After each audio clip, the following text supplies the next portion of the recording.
Hindi po makakapag-accept pagkatuloy-tuloy po.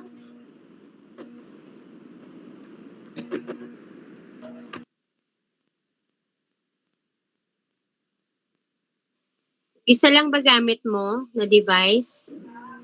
Wala Dalawa kang po. co-host? O hindi makapag-accept yung isa? Po. First time ko po mag-report sa online. Sige, bigyan mong, i-GC mo sila, 2 minutes lang, tapos hindi ka na mag-accept. 2 to 3 minutes. Sabi mo mag-start ka na, hindi ka na pwedeng mag-accept pag nag-start ka na.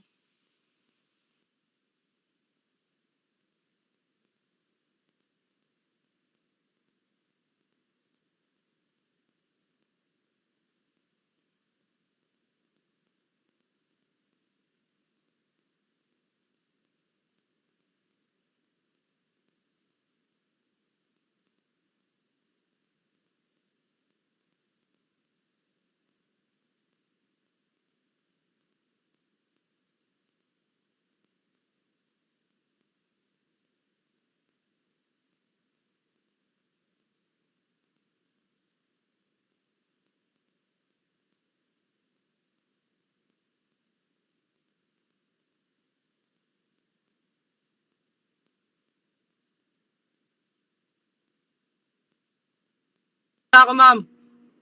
Ano yan?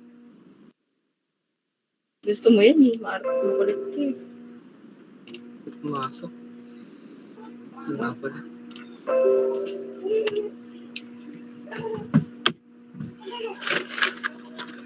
Narinig ba ako? Yes po! Yes, Naririnig ka. Okay. Let's start our discussion. Hello everyone, good evening. By the way, I am Emmanuel Salgado, and also I am the representative or leader of our group, which means Group 2. And we have three members, me, Monica, and Brenda. Our topic talks about the physical self.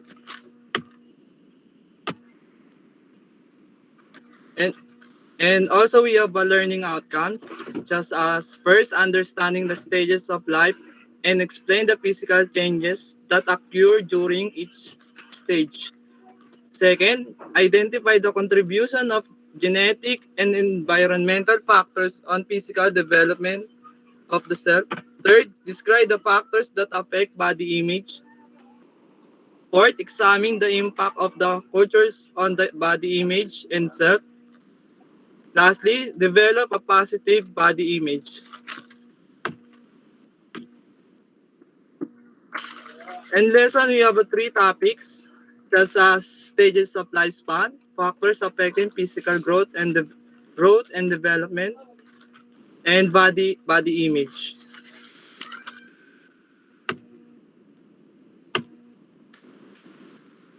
What is lifespan? Develop from conception of death.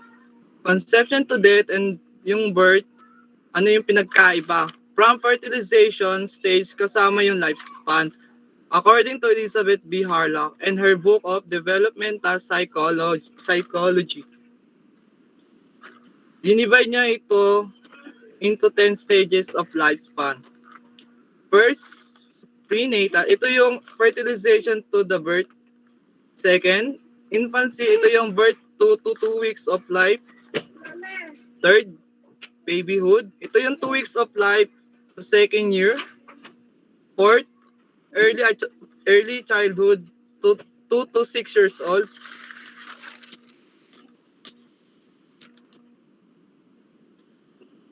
Fifth, late childhood. Ito yung 6 to 10 or 12 years old. Puberty, 10 or 12 to 14 years old.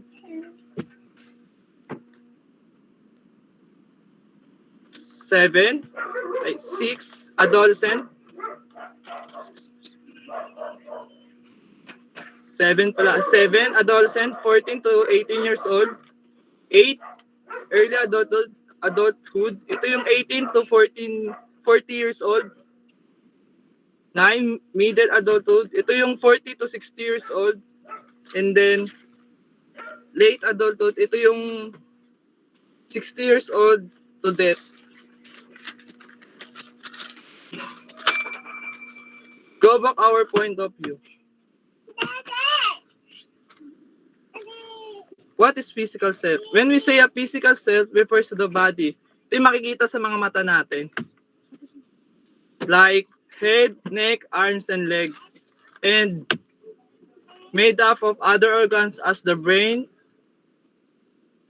heart, lungs, stomach, intestine, and muscle. Yung mga organs na ito ay they work together with different function. Just as breathing, walking, and dancing. These are important role in everyday life. Bakit? Kasi dito matatawag na healthy ka or wala kang sakit. Sabi natin, ang physical self is about the body. And the body to ability perform well. And through the year, nagbabago ito. Nung baby pa tayo, infancy pa lang tayo, hindi pa gaanong nagpo-function yung mga organs natin. Tulad ng hindi pa tayo nakapaglalakad tsaka nakapagsalita. Pero kapag nasa old age naman tayo, ito yung nade-decline na yung mga natin, organs. The organs. Marami na tayong sakit. Tsaka humihina na yung mga body organs natin. Physical efficiency general peaks in early adulthood and declines into middle age. Tulad tayo, nasa peaks pa tayo. Wala pa tayong sakit. Tsaka wala pa tayong nararamdaman. Tsaka kapag jamming pa tayo sa mga tropa natin. And pag nasa middle age na tayo, nade-declines na ito dahil mina na yung mga body organs natin or nagkakaroon na tayo ng unti-unting mga sakit. Pero may iwasan naman to kung nagtitake ka ng mga vitamins. Physical development and growth during childhood continues at slow rate compared with rapid rate of growth in babyhood. Ba't ko nga sinabing babyhood? Ano nga ang babyhood? Ito yung kanina, nasa 2 weeks pa lang tayo, 2 years. Mabilis yung pag-growth development natin. Bakit? Kasi nga makikita natin sa baby, nagkakaroon tayo ng buhok or nakapagsalitaan tayo. Tsaka nagkakaroon na rin tayo ng mga ngipin. Kaya masasabi ko din na babyhood. Tsaka according to Elizabeth Harlock, one of the most crucial stage of development is the adolescent stage. Makikita nyo naman sa screen, adolescent didn't make sense. Ito yung pinaka-crucial. Bakit? We experience a lot of changes during adolescence or puberty. When we say adolescent, we're talking about puberty. First, yung begins with the onset of puberty. Ito yung makikita mo na marami ka ng pagbabago sa sarili mo. Like sa lalaki, yung voice nila, di ba? Voice nila, nagiging nagiging buo na, tsaka nagiging pino na pag nagsasalita. Tsaka nagkakaroon na rin sila ng mga Adam's apple. Pero pagdating naman sa babae, nagkakaroon na rin sila ng period or menstruation. Or nagkakaroon na rin sila ng mga dibdib. Kung meron man. So, this stage is characterized by rapidly physical changes that includes the menstruations of the reproductive system. Dahil sa changes ng hormones natin, nagkakaroon tayo ng acne, breakout, or pimples. Dito ay naka-conscious na tayo. Siyempre, kapag may pimples tayo, bumababa yung body image natin or self-esteem. Okay, self-esteem. Tsaka, hindi na tayo nagiging confidence sa sarili natin. Like, kunyari, pataba tayo or hindi yung akma yung susutin natin sa mga damit. Yeah. Dito na yung magtatapos ang reporting ko. Bibigay ko na kay Monica yung factors affecting physical growth and development. Pasok, Monica. Ba't Monica? Brenda Ay, dapat? Brenda pala. Sorry. Okay lang. Okay. Factors affecting physical growth and development. Next. Okay. Nature and nurture both contribute to the growth and development of children, although what's endowed by nature is constant. Nurture tends to make a big difference too. Here are a few factors affecting children's growth and development. 10 factors that influence the growth and development of a child. Heredity. Heredity is a transmission of physical characteristics from the parents to children through their genes. It influences all aspects of physical appearance such as height, weight, body structure, and color of the eye, the texture of the hair, and even intelligence and aptitudes. Disease and conditions such as heart disease, diabetes, obesity, etc. can also be passed through gene. Heredity, ito yung makukuha mo sa magulang mo through genes. Yung kunyari, yung sakit, ganun, yung kunyari kung sino yung magiging kamukha mo, ganun. Kung sino, hala, wait lang po.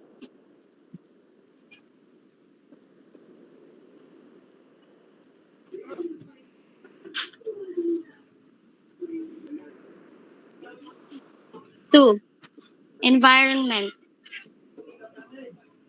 Next, please.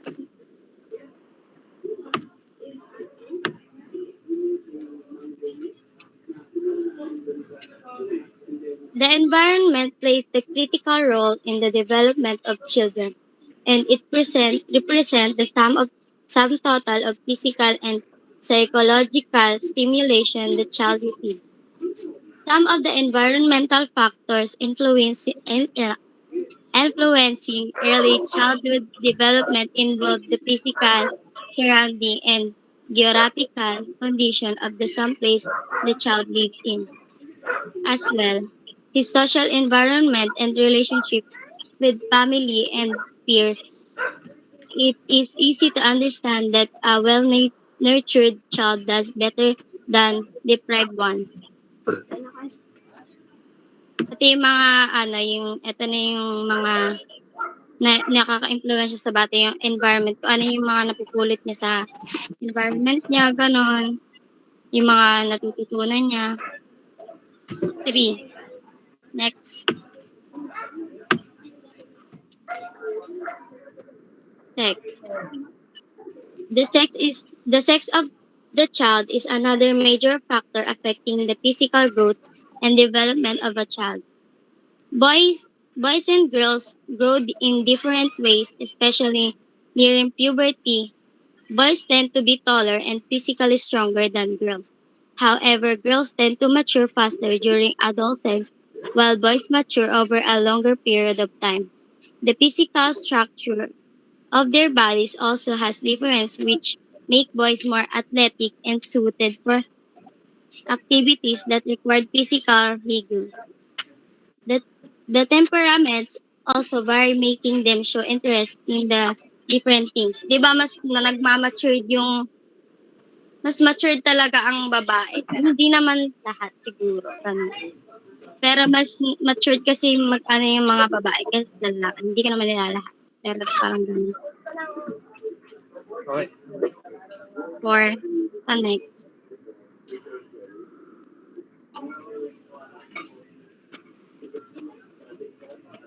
Exercise and health. The word exercise here does not mean physical exercise as a discipline or children deliberately engaging in physical activities knowing it would help them grow. Exercise here refers to the normal playtime and sport activities which help the body gain and increase in muscular strength and put on bone mass. Proper exercise helps children grow well and reach milestone on time or sooner. The next.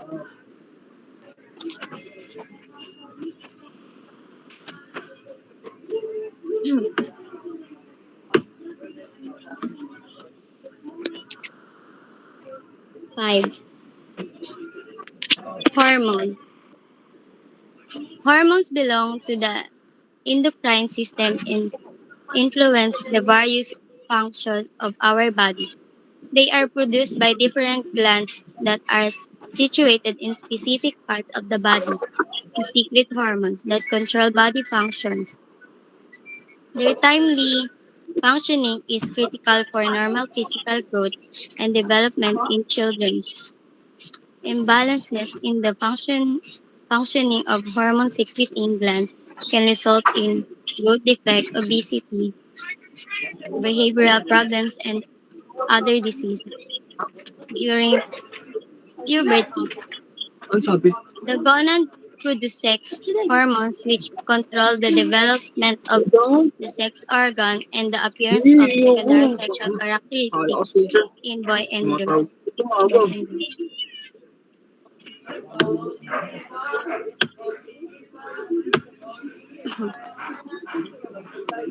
6. Nutrition. Nutrition is a critical factor in growth as everything the body needs to build and repair itself comes from the food we eat. Malnutrition can cause deficiency diseases and adversely affect the growth and development of our children. On the other hand, overeating can lead to obesity Ano and sabi niya? health problems in the long run, such as diabetes and heart disease. A balanced diet that is rich in vitamins, mineral, proteins, carbohydrate, and fats is essential for the development of the brain and body.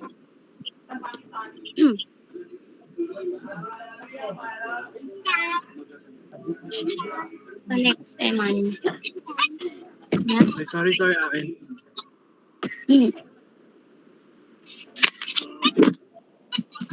Familial influence.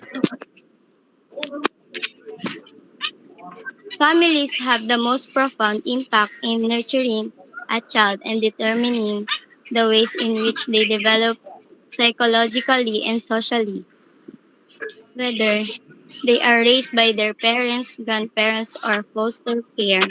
They need basic love, care, and courtesy to develop as health functional individuals.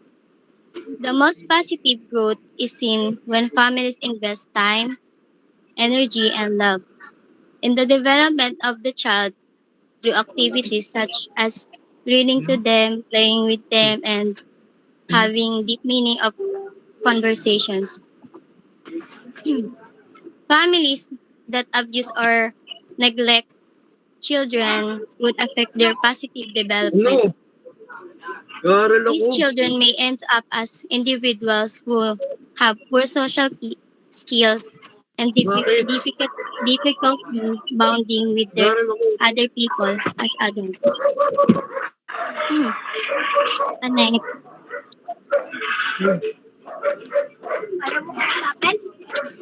Ano ako online? Nagre-report ako. Sorry ah. Ano na? Nagre-report pa ako yun. Hindi, tuloy niyo na. Sorry. geographical influences. Where you live also has a great influence on how your children turn out to be. The schools they attend, the neighborhood they live in, the opportunities offered by the community, and their peer circles are some of the social factors affecting a child's development. Living in enriching community that has parks, libraries, and community centers from group activities and sports, all the play all play a role in developing the child's skills, talent, and behavior.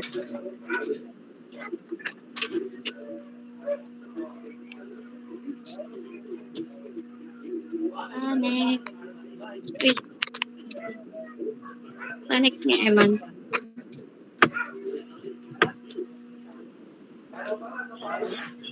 Pre, Eman yung mic mo, pre. Wait lang, ito na, accept na ako.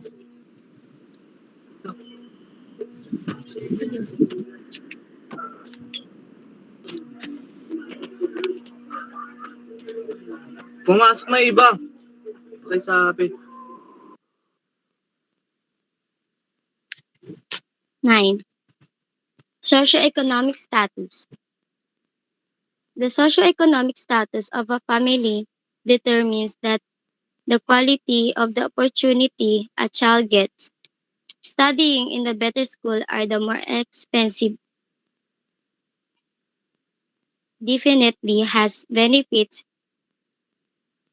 Uy, 9 pa lang.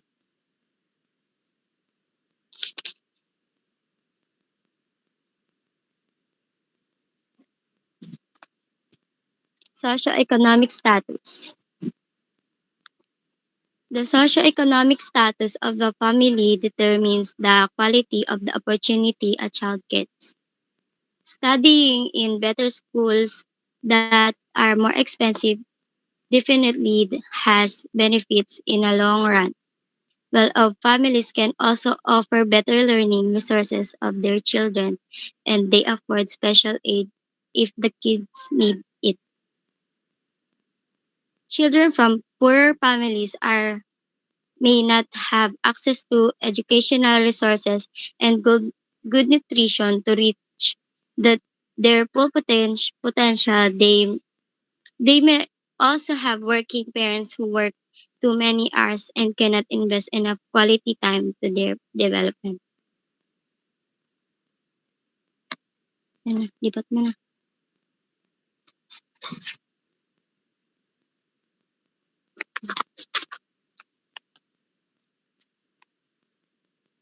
10. Learning and reinforcement. Learning involves much more than schooling. It is also concerned with building the child up mentally, intellectually, emotionally, and socially. So they operate as healthy, functional individuals in the society. This is where the development of the mind takes place and the child can gain some maturity.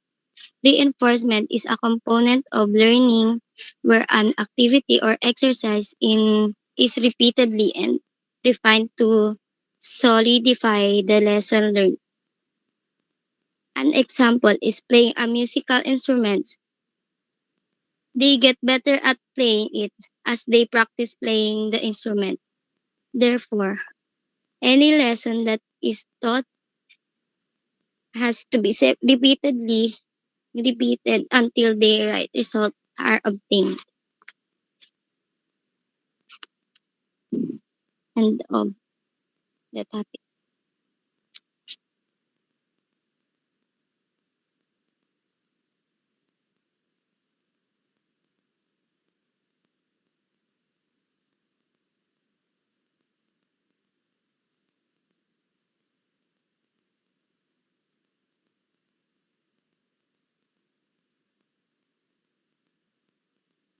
Ba sabi pasok na.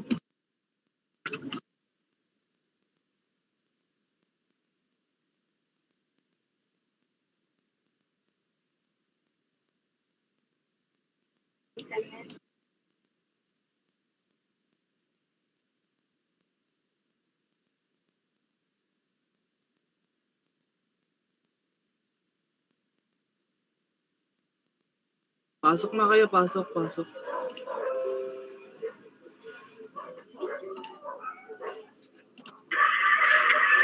Body image. It refers to how an individual perceives, think, or feel about their body and their physical appearance. Ito yung kung paano ma-perceive or kung paano yung tingin mo sa body or sa sarili. Example nito, yun nandiyan sa picture. Ang sabi dyan, um, I may not be skinny, but I'm not ugly. Yun yung tingin niya sa sarili. It's always about how we think of ourselves and our body and our physical appearance. And yun yung body thing. Next is appearance. Appearance is everything about a person that others can observe, such as height, weight, skin color, clothes, and hairstyle. Ito yung kung ano yung nakikita mo physically. Example, ako, I have a long black hair, morena, and singkit naman ako. Yun yung nakikita ko physically. Yun yung na-observe ko sa sarili ko physically.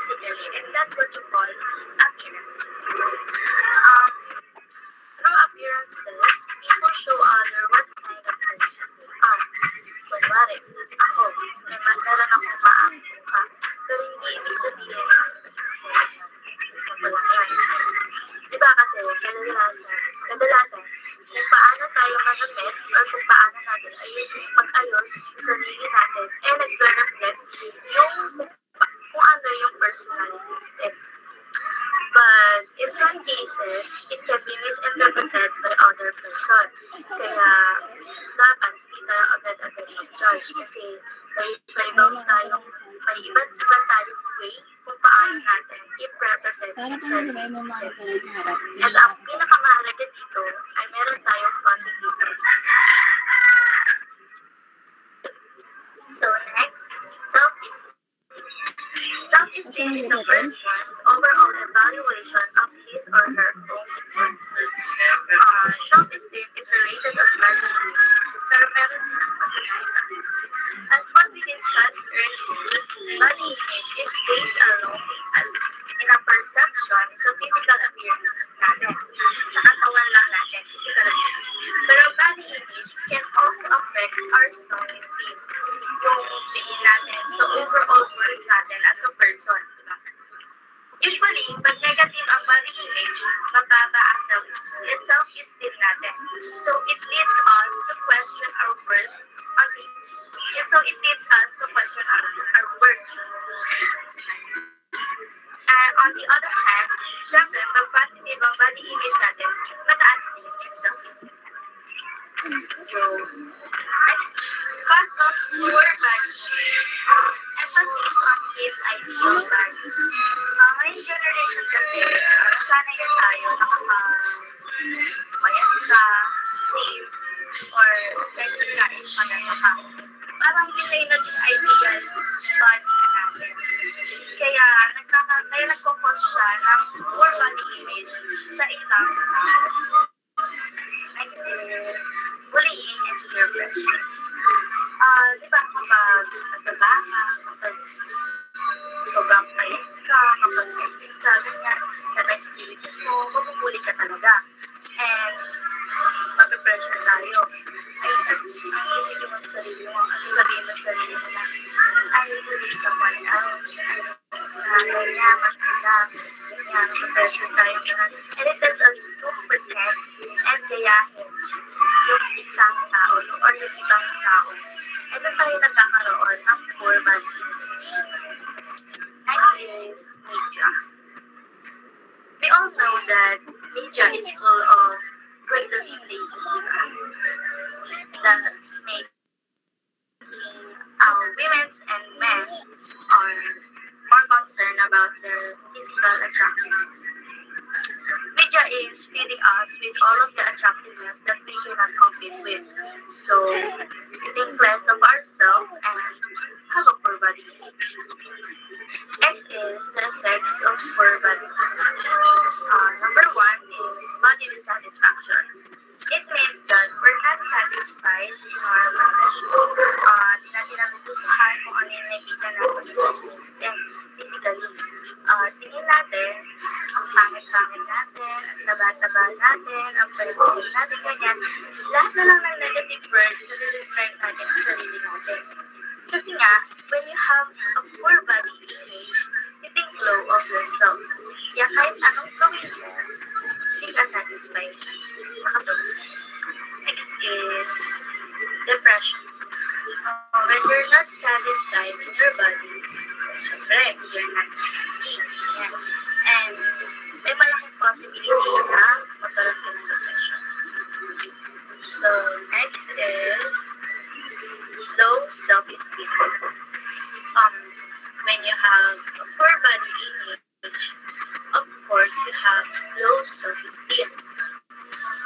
Feeling mo, you're not worthy, na you can do things, kailangan perfect ka, bawal kang magkamali, you are not good enough, walang nagmamahal sa'yo, ganyan, and wala nagkaka-appreciate sa'yo.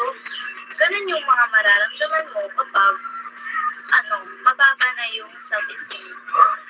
Mababa yung tingin natin sa sarili natin, kakayahan natin, mababa.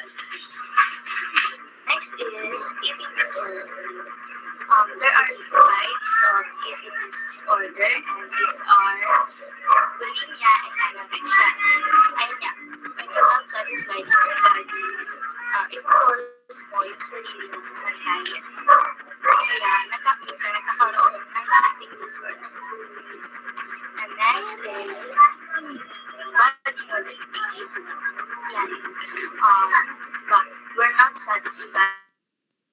If you're not satisfied in your body, you have to change it. Yan. In some cases, nagpaparitoke sila. Yung iba naman, iwan na yung ilong nila, ganyan, nagpapatattoo, nagpapapiercing. Lahat gagawin nila, magbago lang yung makuha lang yung looks na gusto nila para sa katawan nila. There are different types of body modification. And ito ay tattooing, piercings, permanent makeup, and cosmetic surgery.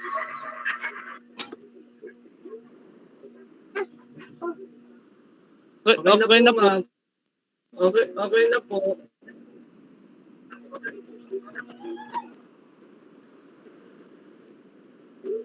Magtanong muna, may question ba? Sa report nila?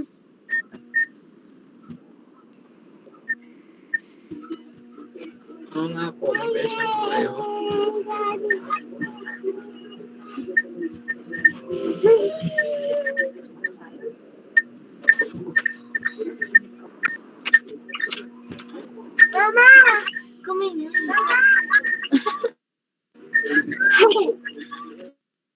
May question.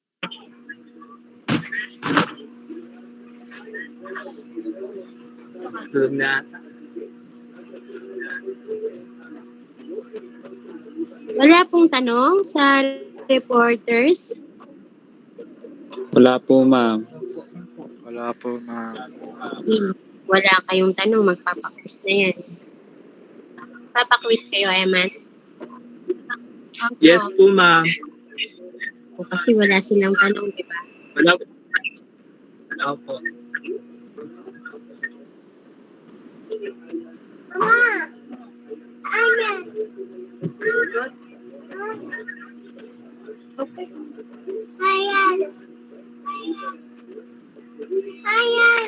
Brenda, may sagot pala yung ano natin. Please. Based sa GC. Nga, wait lang.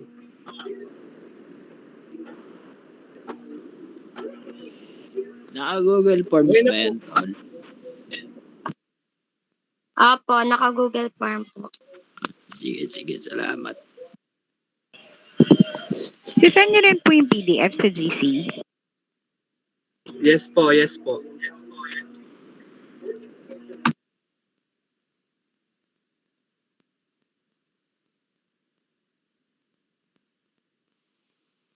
Pwedeng ano na lang yan later yung quiz. Yes po, ma'am. Alam niyo para po, makamove tayo. Makamove forward tayo. bukas po ng gabi yung deadline po ng quiz namin. So, sige. Tama ba, Brenda? Okay, next reporter, sige. please. Next reporter po.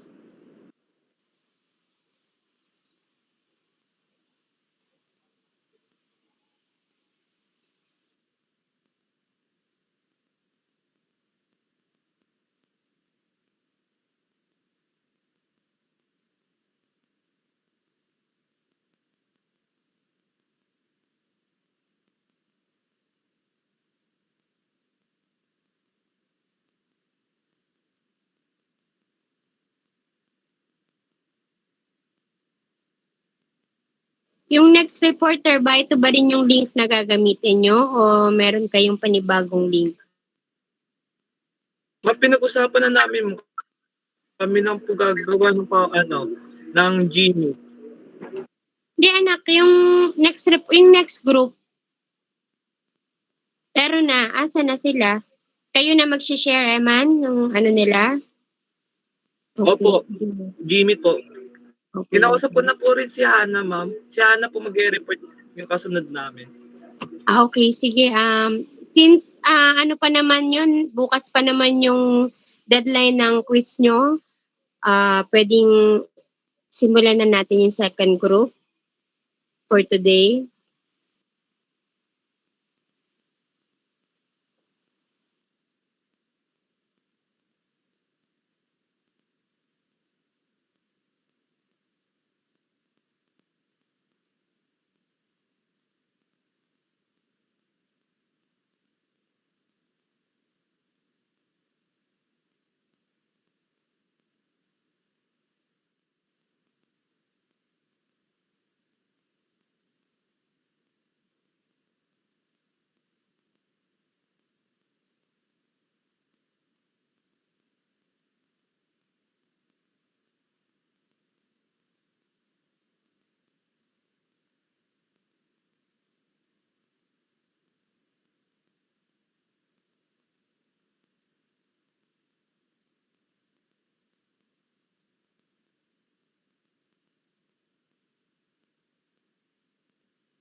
Good evening po, ma'am.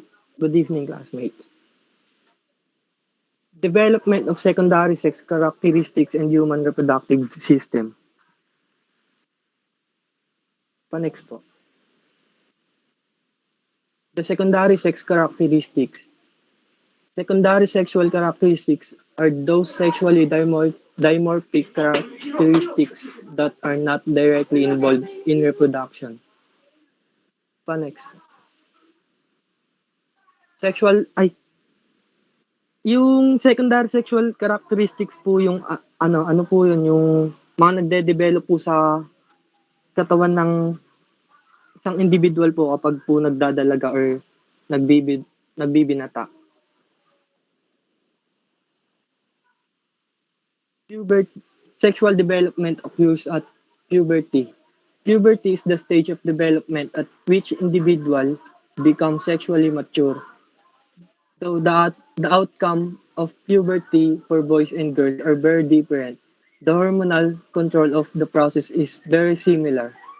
In addition, though, the timing of these events varies between individuals. The sequence of changes that occur at predictable for male and female adolescent. Ang puberty or sa Tagalog pagbibinata o pagdadalaga ng lalaki or babae, dito po nagde-develop yung or nagmamature yung katawan ng individual. Magkaiba po yung physical na pagbabago sa katawan ng lalaki and babae. Isa sa ay pa-next na po.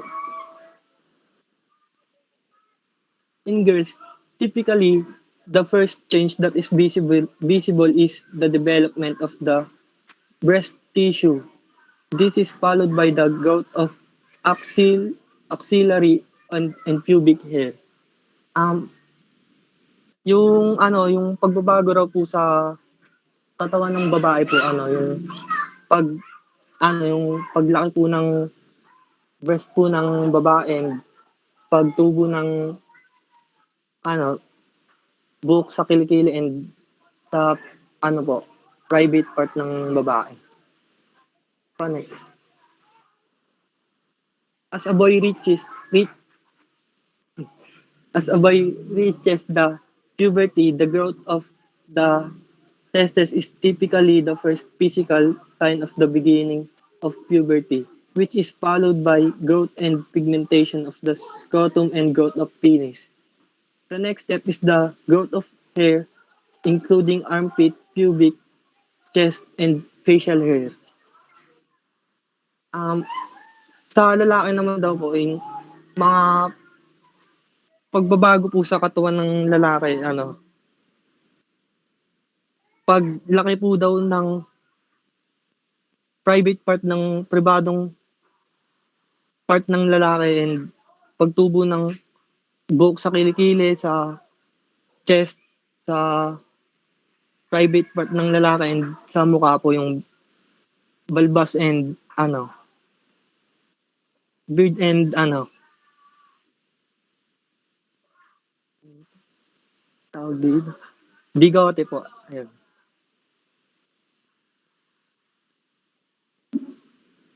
Ito po yung tulad po ng sabi ko kanina, ito yung mga nag physical na pagbabago sa katawan ng ano babae and lalaki. Increased larynx size and deepening of the voice. Paglalim ng boses, increased muscular development, pagbilis ng ng muscle sa lalaki, growth of facial, axillary and pubic hair, and increased growth of body hair. Sa female naman, yung breast development, broadening of the pelvis, and growth of axillary and pubic hair. Disposition of fat predominantly in breast and hips. Next po.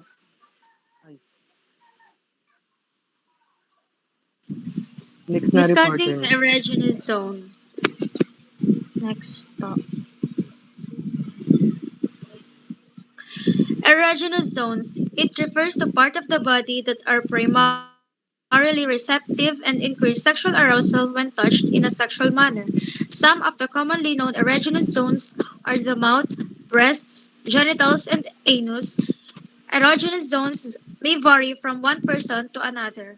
Other common areas of the body that can be easily aroused may include the neck, thighs, abdomen, and the feet. So it simply means that the erogenous zone is the any area on the body that has the potential to create erotic and sexual arousal when touched. These zones can be found and touched from head to toe. Well, for the men, what you need to do to make your partner more excited or like when having sexual arousal is before you need to move to the genitals of the women, you must excite first the other zones of the women like the mouth and the lips because kissing shows a deep passionate makeout and this chances your partner will follow your lead. And for the women, what you need to do to make your partner more excited or like when having sexual arousal is you need to excite the other zones too first, like his lips, neck, and nipples before you move to the penis. And so it simply means that the erogenous zones is important to know on having sexual arousal because these are the parts that our level of sexual arousal increases. Next.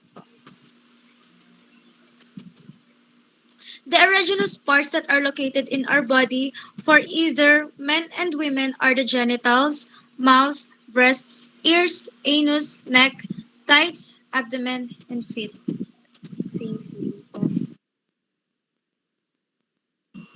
Understanding human sexual response. Next. The sexual response cycle of the four excitement, the two, orgasm, and the resolution. Both men and women experience that phase. Throughout the timing, usually and different.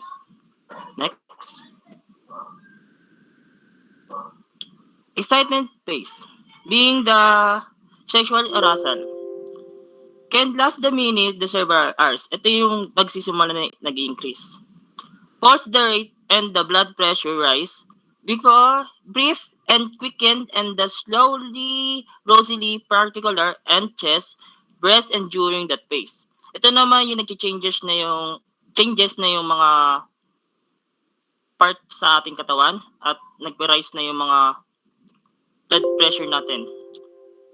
The nipples harder and react in the both men and women.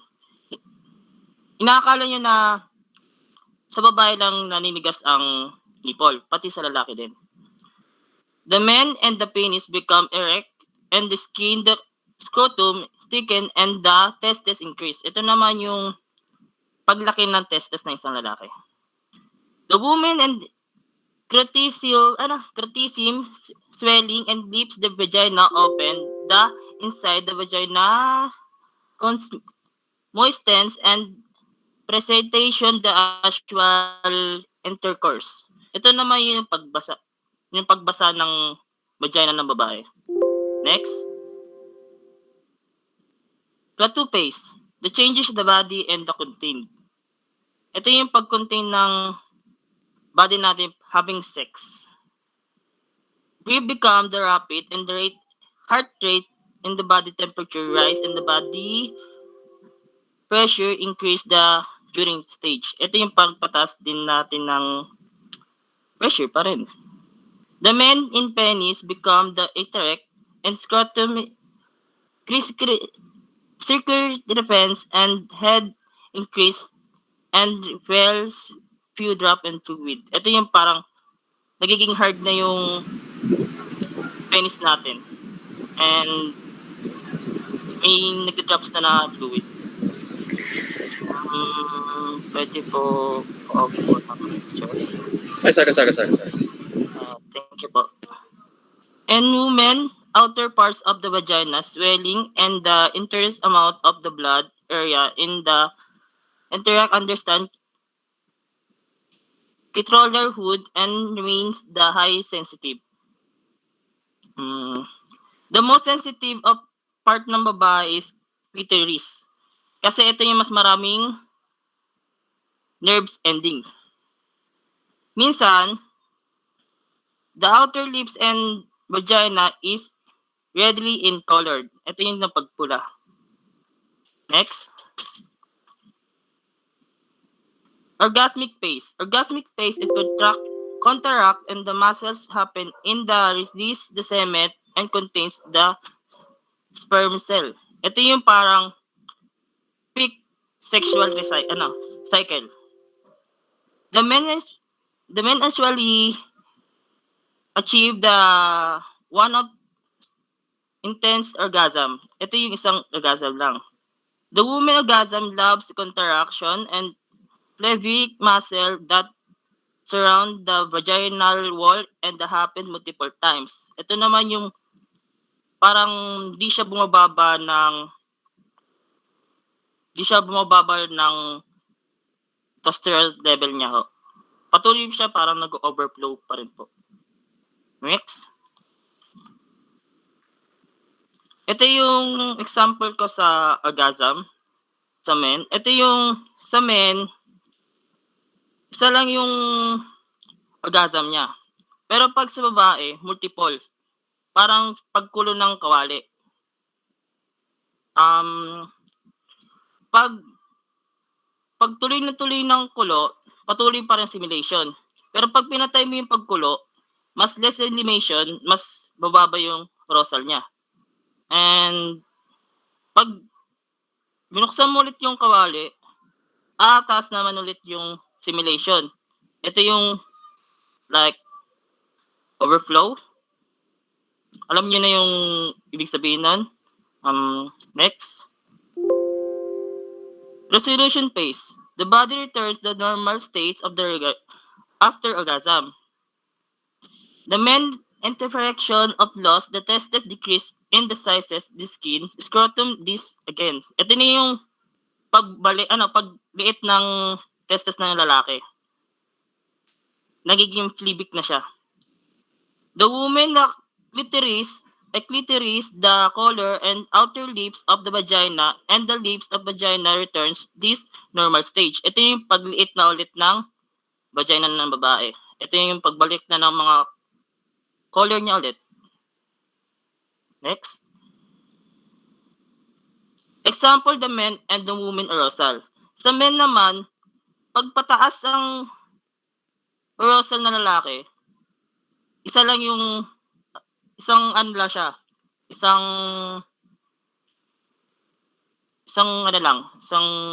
ano bang tawag doon? Basta yun, isang ano lang. Isang bagsak lang kumbaga. Yes, isang bagsak lang. Pero pag sa babae, mas less and higher yung ano niya, yung arousal niya. Pag tumigil isang sex, mababa arousal ng babae. Pwede pag pinatuloy niya, mas tataas ulit siya at ulit-ulit lang 'yon. So parang mas sa kanila mas active sila kaysa sa lalaki ganun. Yes. Sa aral-kal. Thank you. Thank you po. Basic biology of sexual behavior. Basic behavior The sexual response cycle in the model describes the psychological response that takes place during the sexual activity. Ito yung parang habang nag-sex sila ng babae at lalaki. The biological aspect, the human sexual included the reproductive system and the system response, the cycle and ecological and hormonal function affect this process. Next. Females both the internal genital that know as the vulva and internal reproductive organs included the ovaries, uterus, fallopian tubes, and fallopian tube. Males also both internal and external genital. The main sex are organs and the penis and testes.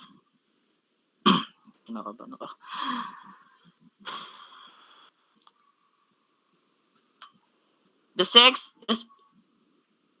The sex response cycle. The sex response cycle's motivation often referred to as libido in the person of overall sexual drive and desire of the sexual activity. In most mammalian species, sex hormones control the ability of engage of sexual behavior. The sexual cycle of model describe the physiological response that take place during sexual activity. According William Master and Virginia Johnson, the cycle of contains of four phase. Ito yung kanina, yung excitement, tattoo, orgasm, and resolution. Next.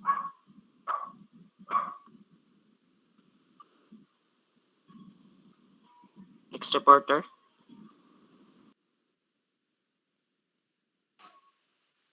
Different sexes are anatomic, anatomically very similar but have different physical mechanisms that enable them to perform sexual acts and procreate. For the purpose of this discussion, we will be examining male and female anatomy. However, it is important to keep in mind the wide variety of intersex anatomy that exists. Sabi dito, different sexes daw ay halos magkatulad lang ng anatomy. Pero may iba't ibang uri ng physical mechanism that will enable them to perform sexual acts or procreate. Example ng physical mechanism, intercourse or masturbating and oral sex. Next. Female internal reproductive organs consist of the vagina, uterus, fallopian tubes, and ovaries. A female is born with all her eggs already produced. At certain intervals, and ovaries release an egg, which passes through the fallopian tube into uterus. If fertilized, the egg is flushed out of the system through menstruation. Binubuo ng vagina, uterus, fallopian tube, and ovaries ang internal reproductive organs ng babae.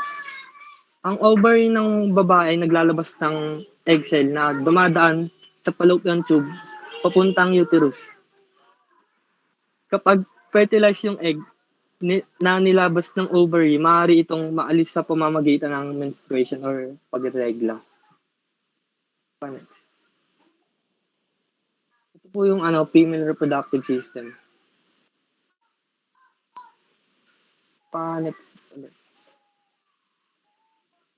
Males have both internal and external genitalia that are responsible for procreation and sexual intercourse. The main male sex organs are the penis and testicles, the latter of which produce semen and sperm. Males produce their sperm on a cycle, unlike the female ovulation cycle.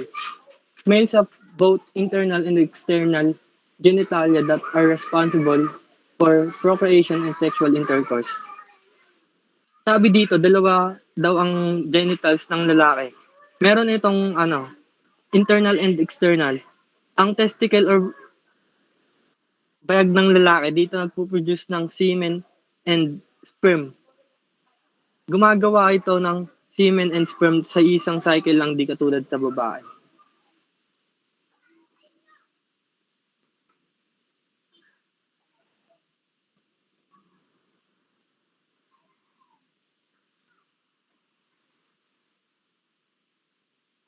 Next. Ito naman po yung yung anatomy ng male.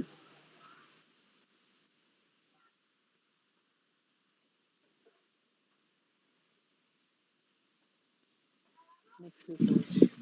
The brain regulates. Wait lang po. Ay. Okay na. The brain regulates the release of hormones which are believed to the physiological origin of sexual desire. The hypothalamus is the most important part of the brain for sexual functioning. Destruction of certain areas of the hypothalamus causes complete elimination of sexual behavior in some animals. So it means that the brain is the one who controls to release our hormones, which is the origin of our sexual desire. The hypothalamus is a small region of the brain and it is located near the pituitary gland. Even if the hypothalamus is small, it plays a big role in our body, including in sexual functioning. It tells that if the hypothalamus of the animal is destroyed, it can cause a destruction or elimination of their sexual behavior. While in human, if the hypothalamus is destroyed, it can lead to malfunction of our brain. Since the hypothalamus is the part of the brain that makes us awake, if the hypothalamus is destroyed, our sleep cycles will change and also our brain. Like we cannot sleep well and we will be restless even before our bedtime. And when we don't sleep well, it also can affect our brain, which will be changing our mood as well. And we can get annoyed or easily annoyed quickly if not get focused on the things we're doing.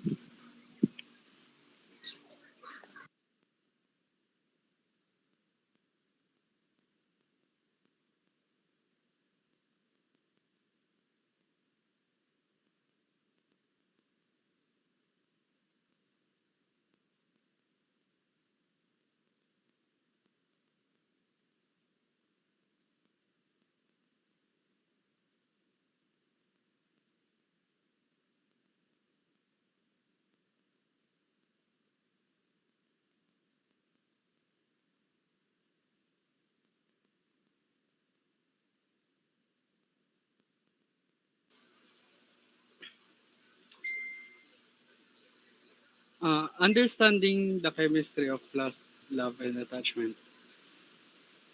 We've all experienced love. We've loved and been loved by parents, ay, rinig ba ako?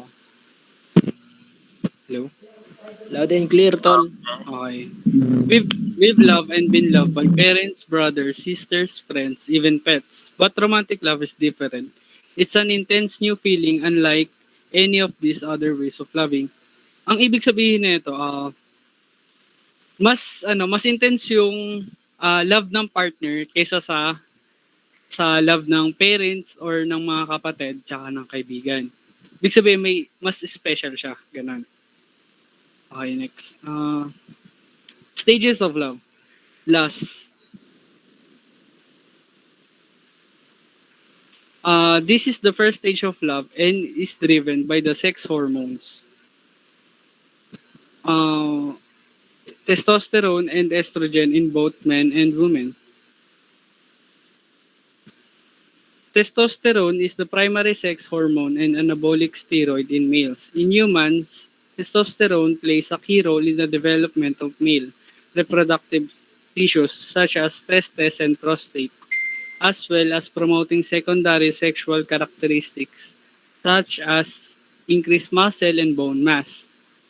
Yan yung estrogen naman. Estrogen is a category of sex hormone responsible for the development and regulation of the female reproductive system and secondary sex characteristics. Next stage is love. High levels of dopamine and related hormone norepinephrine are released during attraction. These chemicals make us giddy, energetic, and euphoric, even leading to decreased appetite and insomnia.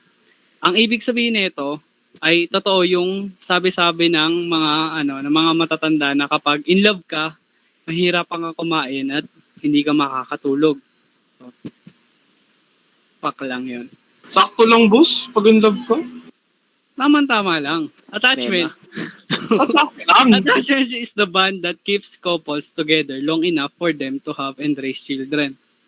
Sa attachment stage naman, dito na yung part na magbibigay ng pundasyon sa love nyo, do sa partner nyo. Yung na yun, sa part na yun ng pag mag-asawa na, ganon, para tumagal. Like, nagsisex sila, ganon. Oxytocin, the cuddle hormone. Oxytocin is a powerful hormone released by men and women during orgasm. Yung oxytocin, ito yung nararamdaman mo to kapag yung gusto mong tao or yung namimiss mo, pag nayakap mo sila, iba yung may parang may kilite. Yung Oxytocin. hormone. Parang klaseng kiliti yan, boss. Halika dito, yayakapin kita. Yun, gusto mo ako? Okay, vasopressin is another important hormone in the long-term commitment stage and is released after sex. Ito yung pahinga na. Okay, pahinga na yan, yung vasopressin. Nilalabas yung after nyo yung mga may init na intense na mga activity. Okay, did you know love does have a chemical formula? Ito yung formula ng love. Okay. So, huwag kayong mag-alala, hindi yan math. And, meron itong dopamine, serotonin, and oxytocin. Next. Ito, yung next na slide is makakatulong to para sa mga classmate kong single. Okay. Lastly, how to fall in love. Find complete stranger, reveal to each other intimate details about your lives for half an hour. Then stare deeply into each other's eyes without talking for 4 minutes. Professor Arthur Arun, a York psychologist, has been researching why people fall in love. He had his volunteers perform the 3 stages above and discovered that many of them were deeply attracted after 34-minute exercises. Later, 2 of his subjects get married. May question ba dito sa Yung ginawa ko yun, sinampal ako yung baka kasi sobrang lapit yung dapat ma-meet distance. Ginawa ko yung sinampal ako. Kailangan ko ako. Ayun. Yun lang. Wala ko po. Hindi, tsaka mag-toothbrush ka rin. Hinig ako. Next na po. Next, reporter. May tanong ako. Okay, may tanong ba? Pabak ako about sa introduction sa my love. Anong tawag dun sa sa isang tao na para saan niya higit yung love ng parents kaysa sa love ng partner niya? May tawag ba dun? Wala pang pag-aaral patungkol dun eh. Sige. Salamat. Merong pag-aaral tungkol doon pero i-research lang natin yung nakalimutan ko yung tawag pero meron. Meron ba? Okay. Thank you. Ano yung tanong ko? Sorry. Ano yung tanong po ako? May tinatanong po si ma'am. Ano po, ma'am? Ano yung tanong niya? Kung may tawag, paulit po ng tanong. Sino pa yung nagtatanong kanina? Si Puentes. Ano po ma'am, yung ano pong tawag yun sa mga taong mas higit yung love ng parents para sa kanila kaysa sa love ng partner, ganun po. Kasi may unconditional love na tinatawag. So, kasi, di ba, yung si God, meron siyang unconditional love para sa atin. Parang representative niya ang parents natin na ibigay yung unconditional love sa atin. So, kahit nagagalit sa atin yung parents natin, mahal pa rin niya tayo. Kahit anong sama ng anak niya, hindi niya kayang itakwil yun. And that makes it unconditional. So, walang kondisyon, kaya nga tinawag na unconditional kasi walang kondisyon. So kahit walang hangganan, kasi sobrang pagmamahal ng magulang natin sa atin. Ma'am, add ko lang po. Yes, Nika. Opo, kasi kanina po nabanggit na yung love sa partner is very intense and hindi naman po talaga arguably na intense talaga pag nagkaroon ka ng boyfriend, asawa. Pero sa akin lang po, kasi yung nabanggit niya na yung sa love ng partner is much special din. Pero if you compare it to other relationships such as parents and sisters, ganyan yung sa kanya po. Ang akin naman, share ko lang, for me, mas hindi. Siguro, yes, hindi talaga tayo mag-argue na intense talaga pag partner, pero yung mas special siya kesa sa parents, parang hindi po kasi tama nga, sabi niyo nga po ma'am, it's unconditional. Sa statistics nga, mas madaming mga asawang lalaki at babae na dinidivorce sa mga asawa nila kesa sa mga parents na tinatakwil ang mga anak nila. And iba talagang pagmamahal ng parents mula pagising sa umaga hanggang matulog, hanggang sa wala siyang katapusan. Kahit nga may anak na yung anak mo, madalas sa Pilipino, nakatira pa rin sila dun sa parents. Tapos yung mga lola-lolo pa na parents yon, yung lola-lolo pa, ang nag-aalaga dun sa anak ng anak nila. Kaya talagang hindi mo masasabi mas special yung asawa. Intense, special din siya at some point, pero iba po talaga ang pagiging magulang. Bilang ako, ina na rin po ako. First time mom po ako ngayon.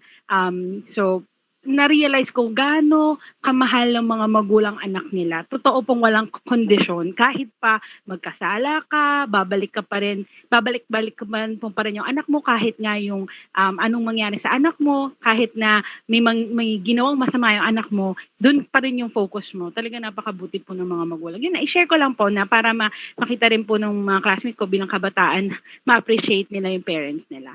Thank you po. Yes, exactly, Nika. Tama ka. Kasi parent din ako, so nararamdaman ko din yan. At tama din na i-share natin sa kanila para ma-realize nga. Yun nga kasi galing nga sa Panginoon yung pagmamahal na yan na binigay sa magulang at yan ay binibigay sa atin, sa mga bata, sa mga anak natin. Sabi nga, di ba, yung anak kayang itakwil ang magulang, pero yung magulang hindi kayang magtakwil ng anak. And to realize, pag ikaw naging magulang din, marirealize mo kung ano yung nararamdaman ng magulang mo. Kasi hindi mo yan masasabi hanggat wala ka dun sa kinalalagyan ng magulang mo. Hanggat hindi mo nararanasan o nararamdaman kung ano yung nararamdaman ng magulang mo. So, a piece of advice, class, since mga bata pa kayo at wala pa kayong, karamihan sa inyo ay wala pang mga anak, wala pang pamilya, mahalin niyo yung magulang niyo kasi minsan lang tayo dadaan sa mundong ito, make the most out of it. Mahalin mo yung mga dapat mong mahalin. Pakita mo yung pagmamahal mo hanggang nabubuhay sila. Kasi hindi na nila mararamdaman yung pagmamahal mo kung wala na sila sa mundo. Okay? Opo, tama po. Thank you po sa advice.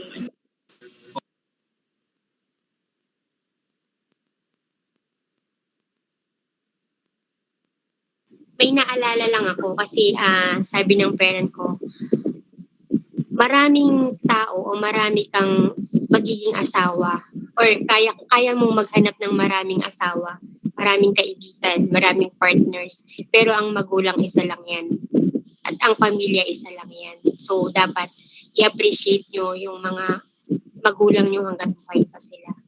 Okay?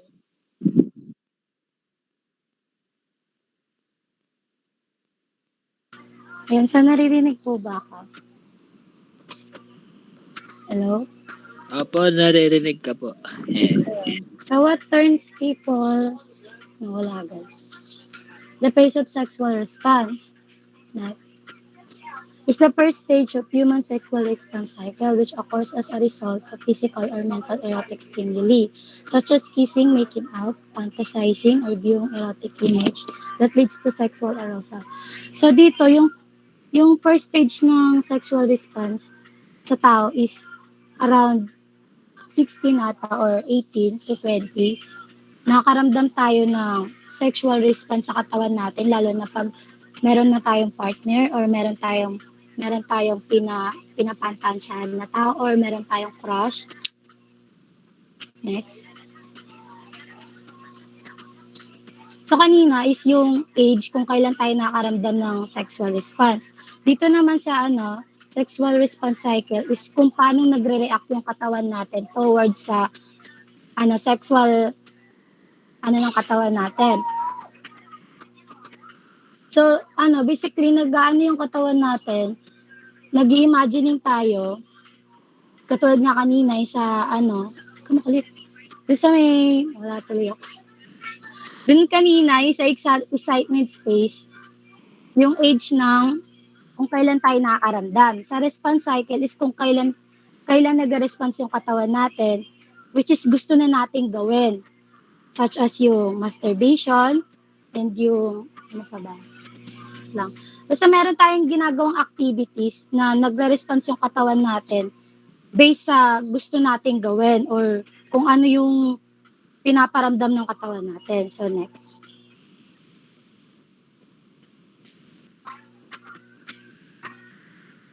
So, dahil nga kanina, meron na tayong activities na ginagawa. Number 1 is yung desire or libido. So, ito yung muscle tension increase. Dahil nga nagkakaroon tayo ng reaction, nagkakaroon yung katawan natin ng reaction towards nga dun sa excitement na nangyayari sa katawan natin, magkakaroon tayo ng muscle tension increase. Heart rate or breathing gets faster, skin become flash or nagre-red yung katawan natin, and yung nipples naninigas, yun, sa babae o lalaki. Tapos sa babae naman, nagkakaroon ng vaginal lubrication may begin, yung naglalabas ng yung sticky, yung madulas. So, yun. Second is yung arousal. Yung second term ng arousal is excitement. So, ito yung nagkakaroon na tayo ng senses. Yung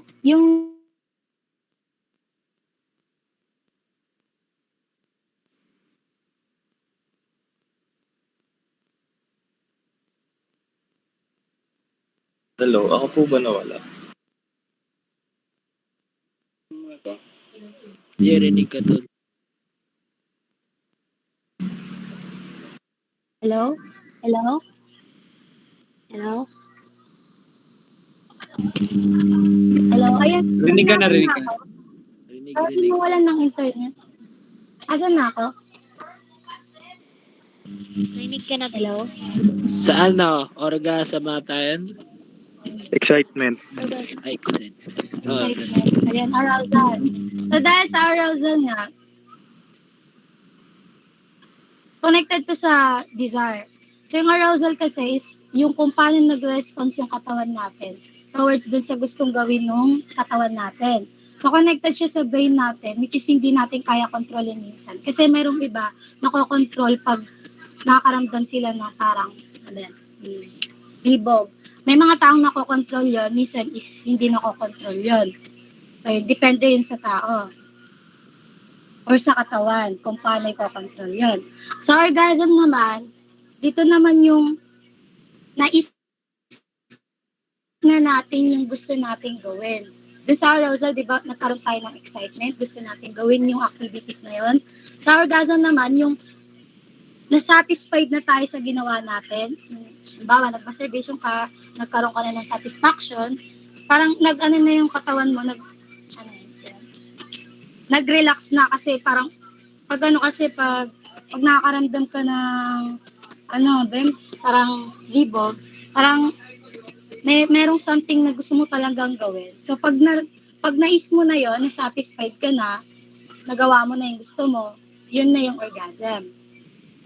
So sa resolution naman, ito yung parang connected lang din siya sa orgasm. Pero ito kasi, yung resolution kasi, mas ano to sa babae. Yung babae kasi, parang nilalabasan ng hindi kailangan ng sexual activities. Unlike sa lalaki, pag hindi nagagawa yung gusto nila, sumasakit yung pagdilihan nila or ewan ko, tiyan ba yun? Ayun, so yung sa babae, mas intense to sa lalaki kasi hindi nila kayang kontrolin yung sakit. Sa babae kasi parang kusang lumalabas yun. So, yun, thank you. May tanong ba?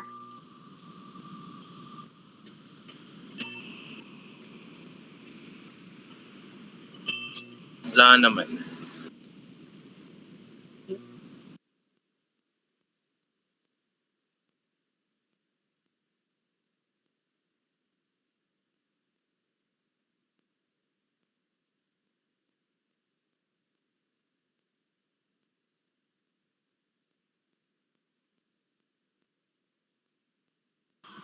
Ma'am, excuse lang po ma'am. Pwede i-skip lang namin yung ano namin, ma'am, yung sa philosophy namin kasi yung isang naming member ho, wala pa po.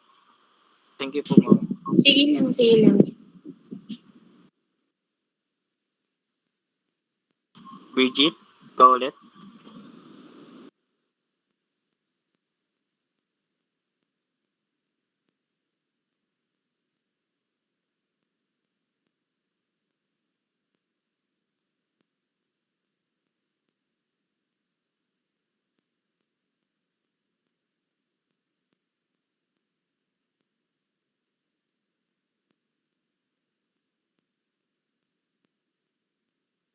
Hello? Hello? Ano? Hello, narinig? Rinig. Ito. Ano nga ba ang STD? So, STD or disease or infection or illness, kung ka nga that can be spread from a person with STD to another through sexual contact. That includes genital to genital contact through oral, anal, or vaginal sex. So, ang genital to genital, para siyang, scientific term ng sex, which is nagko-combine yung parts ng babae at lalaki. So, next. So, ang symptoms ng STD is soreness, which is yung pananakit. So, nararamdaman to pag umiihi. Pero minsan kasi, pag umiihi, may kasamang dugo or nana. Second is yung bumps or rashes or soreness. So, yung bumps, lumalabas yun sa lalaki, lumalabas yun sa may itlog nila. Sa itlog, yung sa ilalim. Tapos, dun sa may thigh, and sa joints, and dun sa may, sa singit. Yan. Third is yung itching. Dahil nga may bumps, merong pangangate. Pangangate kasi nga merong rashes, merong infection sa katawan. Burning pain, parang yung ano din yan eh. Soreness yung parang sa urinating, pag-ihi, masakit, mainit, masakit sa parte ng babae. Yung sa lalaki naman yung sa dulo, masakit yun. So yung pinaka-example ng STD is yung HIV. So ang HIV is virus continues to multiply and destroy your immune cells. So yung HIV, mas focus siya sa may pagsira ng loob ng katawan natin. Ang pinaka-focus nito is yung lungs natin, which is mahirapan makahinga yung may HIV. And at the same time, pwede rin magkaroon ng lung cancer. So, nakakahawa yung HIV through unprotected sex, sharing of blood, infected blood. So, yung sa infected blood kasi, pwede kang mahawa pag yung HIV, yung taong may HIV, na nagamit yung needle, tapos ginamit sa ibang tao. So, pwedeng mahawa yun kasi nga, yung blood ng HIV, yun yung nakakahawa talaga. Sa unprotected sex naman, yun nga, yung makikipag-sex ka tapos wala kang condom. Yun. Kasi pag nagbi-meet yung penis at yung vagina, nagkakaroon talaga ng sugat yan. So, hindi totoo yung kasabihan na pag yung babae na virginan na hindi nadudugo. So, every sex talaga nagkakaroon ng interaction, nagkakaroon talaga ng gasgas, may sugat talaga. Yun yung nagkakos ng paghawa ng HIV, lalo na pag yung lalaki may HIV, and yung babae wala. So dahil nga merong interaction, may sugat, doon nahahawa yung babae. Sa chlamydia naman, chlamydia is a common sexual transmitted infection caused by bacterium. So ang chlamydia is mas ano siya sa mga adolescents, 15 to 19 years old. So, ang pinagkaiba ng chlamydia sa HIV, hindi siya masyadong malala. Like, yung hindi ka masyadong hingalin. Sa HIV kasi, parang hirap na hirap ka kasi nga yung immune system yung inaano ng virus. Sa chlamydia, hindi ganon. Pero ang pinagkaiba ng chlamydia sa HIV is yung direct contact. So, yung direct contact kasi, Like yung, di ba, pag yung HIV din naman, meron ding infections, like yung bumps, meron ding mga rashes. Sa chlamydia niya, yung chlamydia, may rashes, pero pwede kang mahawa pag halimbawa, kinamot ng taong may chlamydia, tapos hinawakan yung kamay mo o hinawakan yung mata mo, pwede ka agad mahawa doon. Like yung pag kinain yung kamay, nagkamay ka, tapos hinawakan ng may chlamydia, pwede kang mahawa. Sa HIV, hindi ganon. Pwede lang maano yung HIV pag merong interaction na may sugat. Sa chlamydia, hindi. Halimbawa, pag nahawakan ka sa kamay, magkakanana ka na agad. Yung mata mo talaga, yung magkakanana in just 1 week. So, mabilis tong makahawa yung chlamydia, like, unlike sa HIV. Pwedeng months bago mo malaman may HIV ka, sa chlamydia, weeks lang. So, mas malala to kasi, nagnanana to eh. Nagnanana. Yung bumps, sa HIV kasi parang rashes lang. Yung bumps ng chlamydia is nagmo-moist, which is mabaho. Dun sa may itlog na lalaki, ano siya, kumpol-kumpol, mas malaki yung bumps niya and mabaho talaga. So, nakakahawa to through sex, childbirth. So, childbirth, pwedeng malaman agad yung na merong chlamydia ang bata pag yung bata is months lang to nagkakaroon na ng nana yung mata, which is natatakpan na yung mata, pwedeng mabulag yung bata doon. So pag may ganun yung batang symptoms, meron na agad possible na may chlamydia yung bata. So genital warts naman, genital warts are one of the most common types of sexual transmitted infections. Nearly sexual active people will become infected with at least one type of human papillomavirus or HPV. So, ang genital warts naman, parang ano lang din siya. So, parehas lang siya sa mga STDs. Meron ding bumps. Pero yung genital warts nga, dahil may warts, mas malala yung bukol, yung infection ng sugat, yung rashes, mas malala yun, mas malaki. So, dahil nga merong infections, sa babae kasi, tumutubo to sa vulva or sa gitna nung, halimbawa yung ano ng babae, meron pa dong gitna, yun yung kinakapitan ng genital warts, which is sobrang laki ng mga sugat and bumps, halo-halo na yun, and nagmumoist din siya katulad sa chlamydia. So, sabi daw, based sa scientist, mas delikado daw ang genital warts sa lalaki ay sa babae. Kasi lalo na pag buntis yung babae. So, mahihirapan ilabas yung baby dahil nga may genital warts. Dahil nga may mga malalaking bukol. Mahihirapang mag-wide yung may stretch yung ng babae para makalabas yung baby. So, mahihirapan yan. So, ang genital warts, hindi to gumagaling. So, sabi, meron din daw na bigla lang daw itong nawawala. Pero, hindi daw to gumagaling. Nawawala siya, pero pag nakipag-sex ka, mahawa din yung tao. So, akala mo wala ka ng genital warts, pero nakahawa ka kasi connected na sa blood mo yung genital warts. So, yun, mas importante talaga na meron tayong protection after sex. Lalo na sa age natin. Ayun, thank you.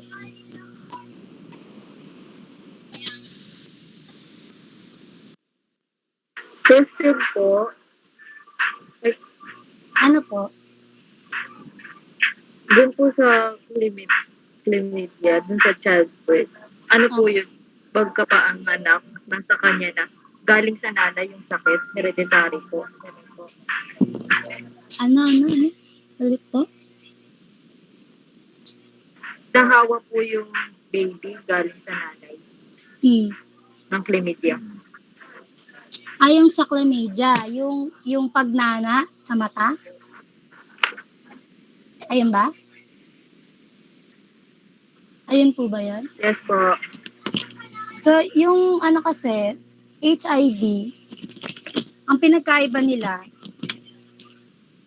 is yung HIV, walang ganong symptoms na yung sa mata. Sa chlamydia kasi, ang pinaka-focus niyan is yung gilid-gilid ng katawan. Connected na rin dun yung mata, yung sa eyelids. So sa baby kasi mas ano talaga sa kanila, mas active sa kanila yung chlamydia. Mata talaga yung tina-target ng chlamydia sa kanila. Pwede silang mabulag doon. Sa ano kasi, sa parents, pag yung parents may chlamydia, wala silang nana sa mata. Nahawa po nila yun. Nahawa nila yung baby. Mahawa na talaga yung baby, lalo na kung yung pinanggalingan is yung merong chlamydia. Ayun ba? Or yung ibang baby tas mahawa ng may chlamydia. Hello? Hello? Hello.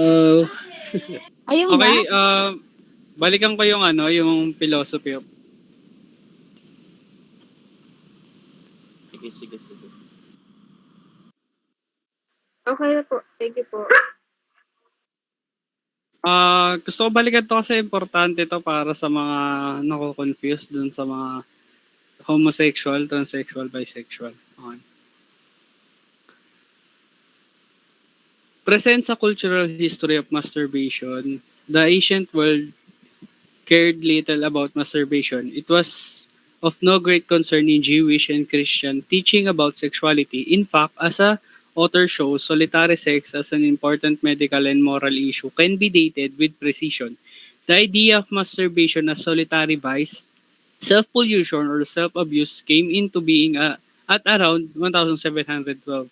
Masturbation first word not conservatives for whom it has long been but one among many sins of the flesh, but rather than progressives who welcome sexual pleasure but struggle to create an ethics of self-government. Uh, Homosexual behavior. Homosexuality is romantic attraction, sexual attraction, or sexual behavior between members of the same sex or gender.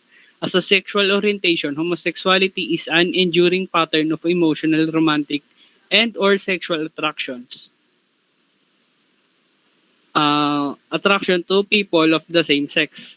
Sexual acts such as mutual genital caressing, cunnilingus, fellatio, and anal intercourse practice between people of the same sex whether or not they identify themselves as gay.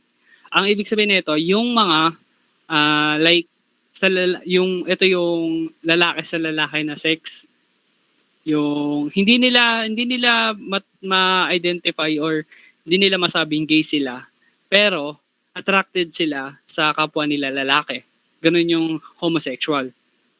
Ang next naman is transsexual behavior. Desire to live and be accepted as a member of the opposite sex, usually accompanied by a sense of discomfort with or inappropriateness of one's anatomic sex, and the wish to have a surgery or hormonal treatment to make one's body as congruent as possible with one's preferred sex. Ito namang transsexual behavior, ito yung nagpapalit ng gender nila or nagpapatanggal sila ng mga ari. Kung sa lalaki nagpapatanggal ng ari, sa babae naman nagpapakabit, tapos nagpapatanggal ng kanilang breast. Ay yung transsexual behavior.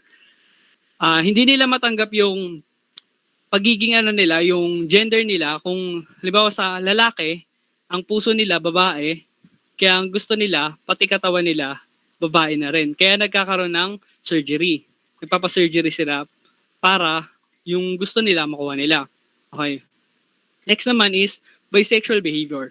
Bisexuality is romantic attraction, sexual attraction, or sexual behavior toward both males and females or to more than one gender. It may also be defined to include romantic or sexual attraction to people regardless of their sex or gender identity, which is also known as pansexuality. Yung bisexual behavior, ito yung nagkakaroon ka ng gusto sa lalaki, na-attract ka sa kapwa mo lalaki, na-attract ka rin sa babae. Kumbaga tawag dito, parehas mo sila gusto. Okay? Mas kaso nga lang, hindi mo parang hindi mo tanggap na pag lalaki yung gusto mo, hindi mo masasabing gay ka. Pag babae naman yung gusto mo, hindi mo rin ma-identify kung straight ka or what. Ganun yung bisexual behavior. Okay. Next reporter na po.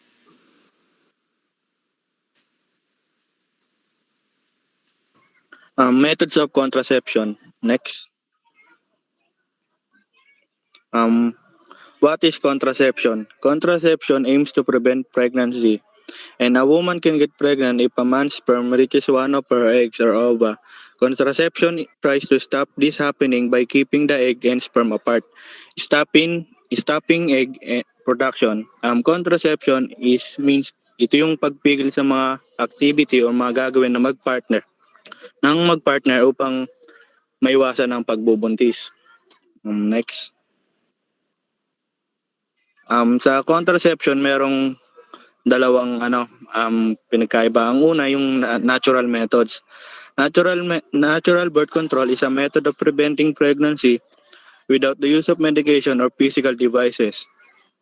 These concepts are based on awareness and observation about a woman's body and menstrual cycle. Ito ay natural na pamamaraan para mapigilan ang pagbubuntis ng hindi ginagamitan ng mga tulad ng mga gamot at mga teknolohiya na pumipigil sa pagbubuntis o walang halong chemical. Next. Una is yung abstinence.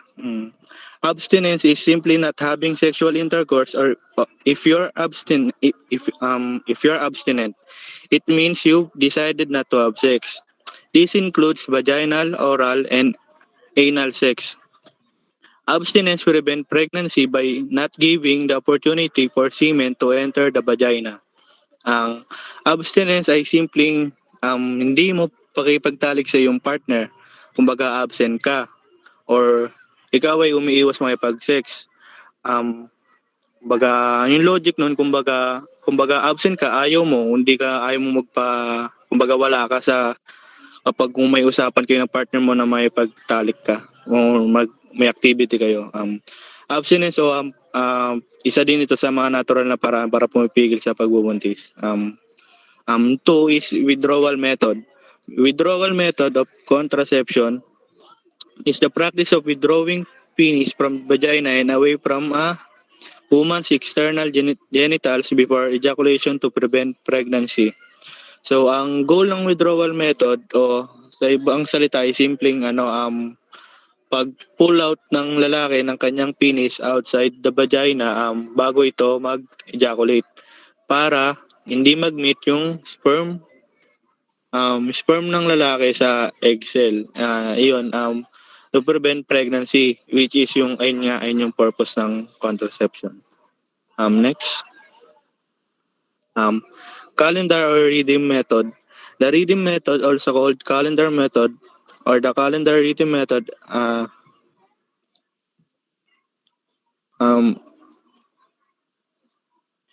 is a form of natural family planning. To use the calendar method, you track your menstrual history to predict when you'll ovulate. This helps you determine when you're most likely to conceive. Ayun, sa chart, may makita dyan na sa calendar method na ito, ano po yung tanong?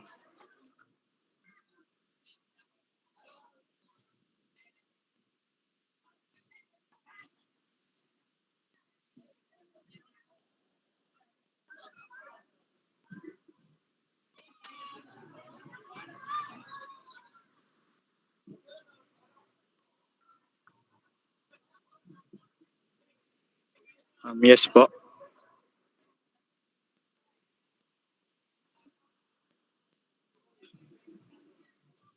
Guys, may tanong po ba kayo sa report namin? Hindi, may nag-comment si may tanong daw siya.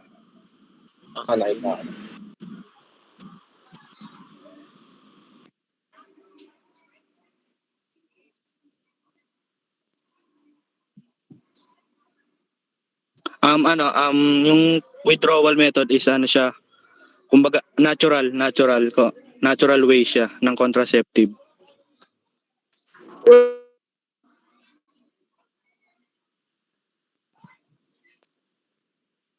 Wait po. So, kung contraceptive siya, bakit maraming nabubuntis na hindi na bakit po? marami nabubuntis na ganyan yung gamit kung contraceptive siya? Hello po.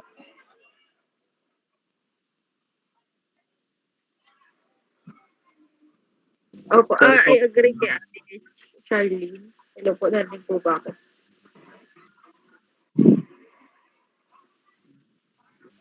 Narinig po ako, hello po. Hello po, medyo choppy po. Ang sinasabi po ata ni Ate Charlene kasi is hindi natural.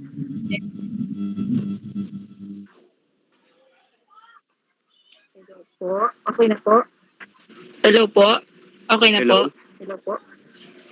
Hello po. Yung ano ko, yung tanong ko is, Yes po. paano siya, narinig po ako? Okay, so, ang tanong ko kasi, paano siya naging part ng contraceptive, yung withdrawal method, kung hindi siya totally 100% safe? Depende po Yes, siguro. ate, I agree.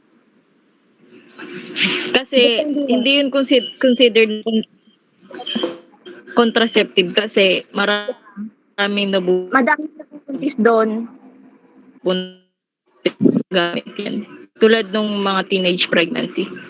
May comment ako doon. Siguro, doon sa sinasabi nyo na hindi siya safe, siguro yung lalaki is not educate enough how to do a withdrawal symptoms or withdrawal concept. Kasi for me as a adult man, I'm 25 years old.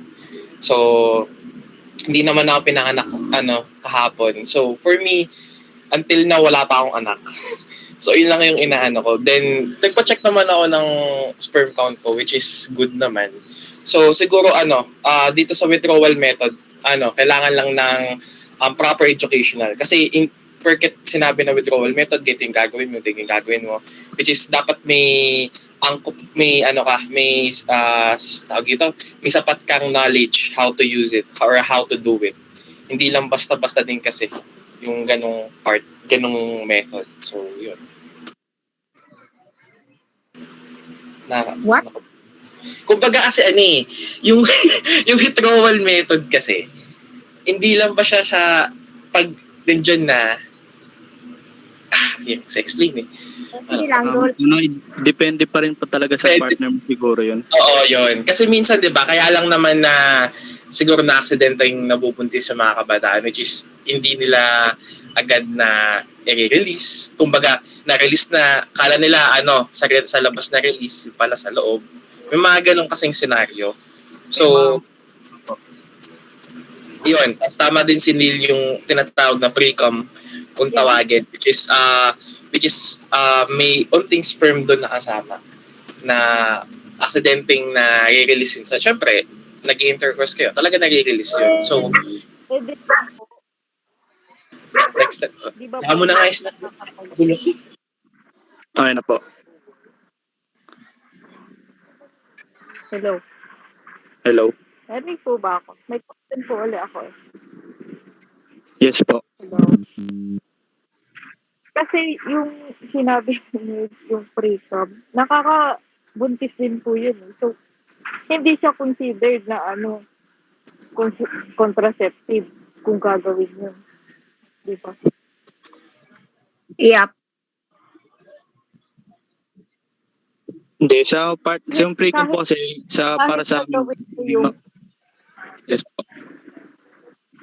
Kahit nagawin mo yung pull-out method, pumasok pa rin yung sperm. Di ba? So, wala rin. Parang nandun din yun.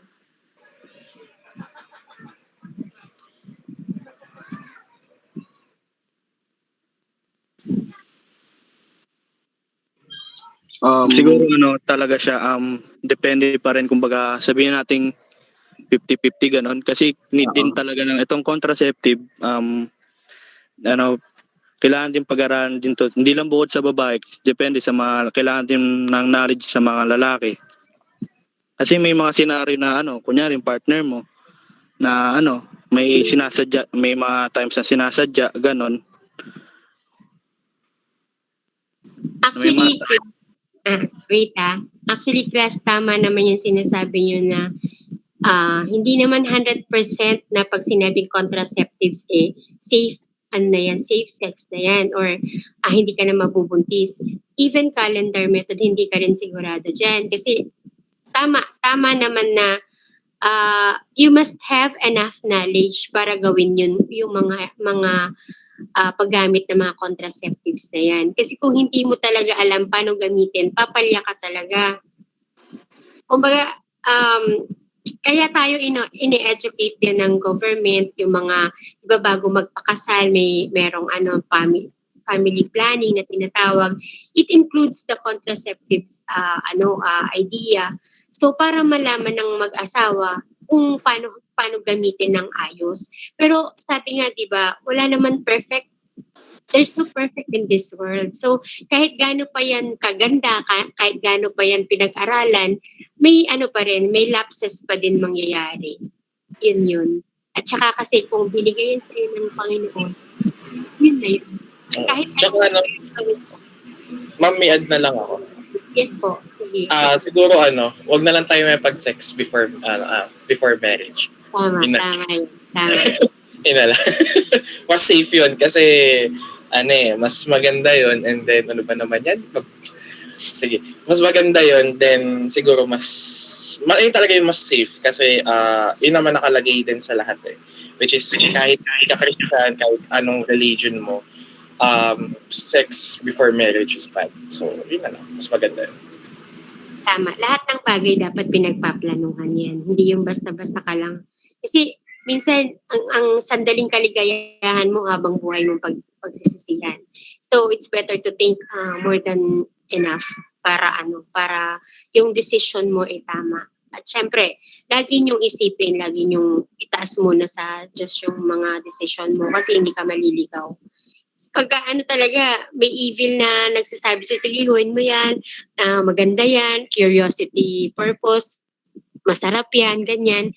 So, kahit ganun pa man, isipin mo pa rin, anong magiging buhay ng anak mo kung ikaw sa ngayon ay nag-aaral pa lang. Diba? Tama naman na wag mo nang magkaroon ng premarital sex. Kasi makakapag-antay naman yan in God's due time. Diba? So, yun lang.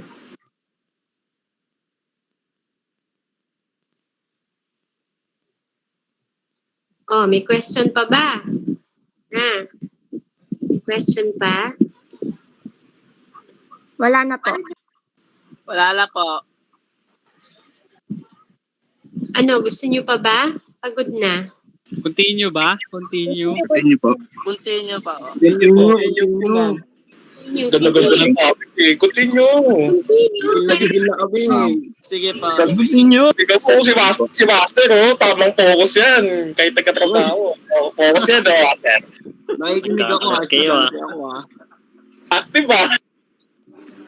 Okay, so thank you po. Next po is yung cervical mucus method. Cervical mucus is fluid or gel-like discharge from the cervix throughout a woman's menstrual cycle. The thickness of amount and amount of cervical mucus changes. This is because of hormone levels of fluctuating throughout your cycle. Kapag ang cervical mucus ay, yan sa chart, ay dry, not fertile yan. And sa sticky phase, kapag white or cloudy form, is not fertile din. And sa creamy phase, is a semi-fertile or unsafe na yan. And last is yung clear phase. Kapag ang mucus ay stretchy or slippery and parang white egg na siya, yung sa itlog, yung puti, is na yan, kumbaga fertile na yan. Maaari ka nang mabuntis diyan. So dito sa chart na to ay malalaman natin ang progress ng cervical mucus natin. Next po. Di ba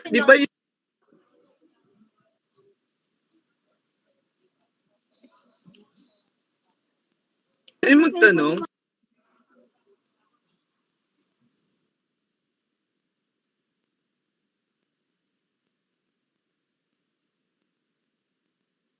Yes po.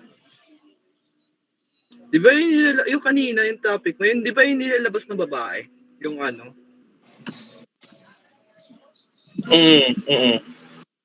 Yun, di ba yun? Curious lang kasi.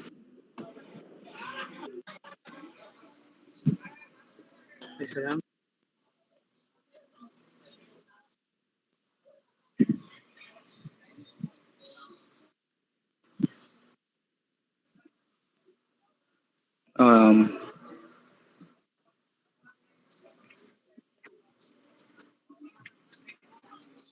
Um, 5 is lactational amenorrhea method or LAM.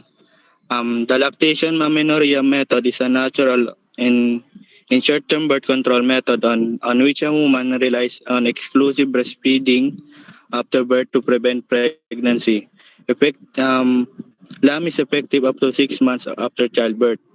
Um, ang LAM is kapag ang baby ay madalas na nadede, may mga hormone na nailalabas na nag-i-interrupt sa mga nanay sa mga woman's normal ovulation cycle by stopping the ovaries from releasing an egg na pinipigilan nitong mabuntis ang isang nanay na mabuntis ulit ang isang nanay. And may kita sa chart na may tatlong bagay. Ayan, yung una ay dapat hindi pa bumabalik ang iyong period after mo mga anak.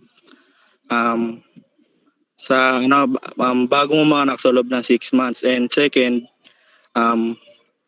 you have to ensure na exclusive breastfeeding lang ang inaanap sa iyong baby. And last is yung baby mo ba is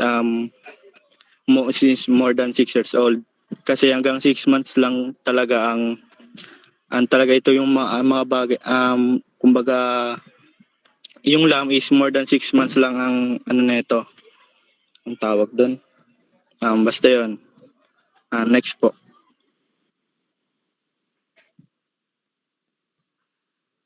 Ayan. Artificial methods. Stretching the ovum or using condoms, diaphragm, etc. Inhibiting ovulation or using oral contraceptive pills. Preventing implantation. Killing the sperms and preventing the sperm from entering the seminal facial methods in common use include preventing the sperm from sa artificial methods ito po yung mga gumagamit na ng mga pills and mga chemicals or mga technology sa pag-prevent ng pregnancy. Next po.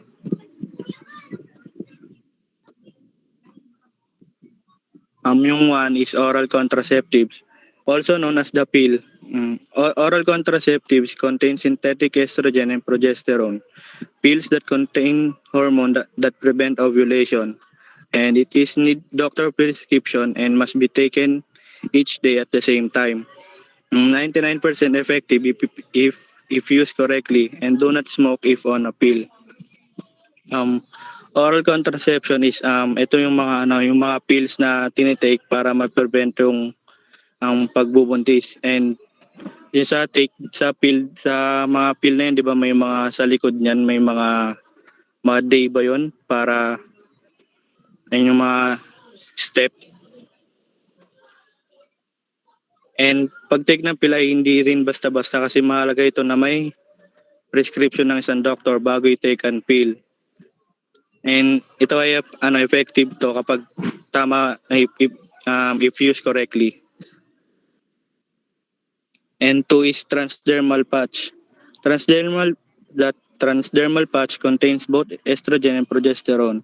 The woman should apply one patch every week for 3 weeks on the following areas: or upper outer arm, upper torso, abdomen, or buttocks. At the 4th week, no patch is applied because the menstrual flow will then occur. Transdermal patch is isang patch na that attach your skin na nilalagay sa yung skin na naglalaman ng gamot or yung mga yung implant ba yun? And yung the drug from the patch ay hinihigop tawag doon hinihigop into your body over a period time. And kung mas gugusto mong walang pill or injection ay ang patch ay more comfortable option for taking some medication. Ito yung nilalagay sa mga sa braso. Yan. And next po. Vaginal ring. Vaginal ring releases a combination of estrogen and progesterone, and it surrounds the cervix. This silicone ring is inserted into the female reproductive organ and remains there for 3 weeks and then removed on the fourth week as the menstrual flow would occur. The woman's become fertile as soon as the ring removed.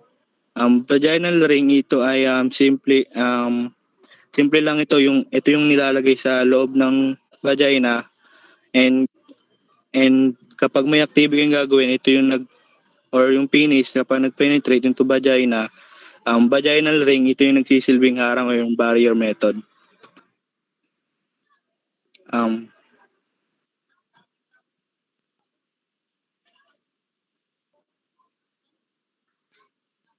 Next is yung subdermal implants. Implants are two rod-like inserted under the skin of the female during her mens or on the seventh day of her menstruation to make sure that will not get pregnant. The implants are made with etonogestrel, desogestrel, and progestin and can be helpful 3 to 5 years.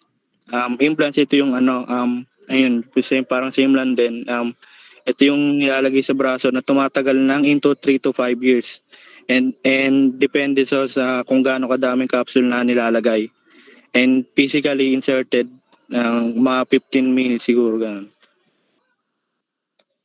15 minutes lang yung procedure niya. And next is hormonal injection. Contains medroxyprogesterone and is usually given once every 12 weeks intramuscularly. The injection causes changes in the endometrium and cervical mucus and can help prevent ovulation. Injectable is 99% effective and effectively nito is 3 to 6 months. And kapag na-inject ka is you will not have a period after 3 to 6 months as a way of birth control. And next is male condom. The male condom is a latex or synthetic rubber sheet that is placed on the erect male reproductive organ before penetration into the female reproductive organ to trap the sperm during ejaculation. Ito is male condom is ito yung pinaka-common and ito yung ito yung common na barrier method and ano ba to? And ito yung effective na na common barrier method kapag ginamit ito ng tama. And another advantage of using condom is other than the prevention of pregnancy is spread of STD or sexual transmitted infection. And last and syempre kapag gagamit ka ng condom, kailangan mo itong i-double check kung may butas ba ito or expired na ba ito kasi yun nga may possible na mabuntis kapag hindi mo ito double check.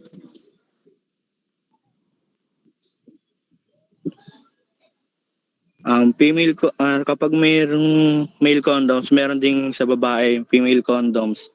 These are made of latex rubber sheets that are pre-lubricated with spermicide. They are usually bound by 2 rings. The outer ring is first inserted against the opening of the female reproductive organ and the inner ring covers the cervix. It is used to prevent fertilization of the egg by the sperm cell. Female condoms is baga ito yung alternative to male condoms if yung partner mo is ayaw gumamit ng or kung ayaw gumamit ng condom, syempre bilang ikaw, babae, kung ayaw mong mabuntis, ikaw na yung mas kumbaga ang tawag doon. Ikaw na lang yung gagamit. Ikaw na lang mag-adjust, ganun. Ganon. And ito, simple lang din siya is basically in-insert lang to sa vagina and advantage nito is same lang din sa condom. At syempre, kapag need mo rin to i-double check kasi syempre, yun nga, same lang sa condom kung may butas ba kasi minsan yung may mga butas or expired din. Ayun lang. Thank you po. Hindi kaya natatanggal yan? Joyce? Hello? Hindi kaya Buda. natatanggal yan? Di ba after, di ba pag nagsisex, di ba nagpa-pump? Di ba? Yes po, ma'am. O Saan kaya, nakakonect yun? Para hindi matanggal.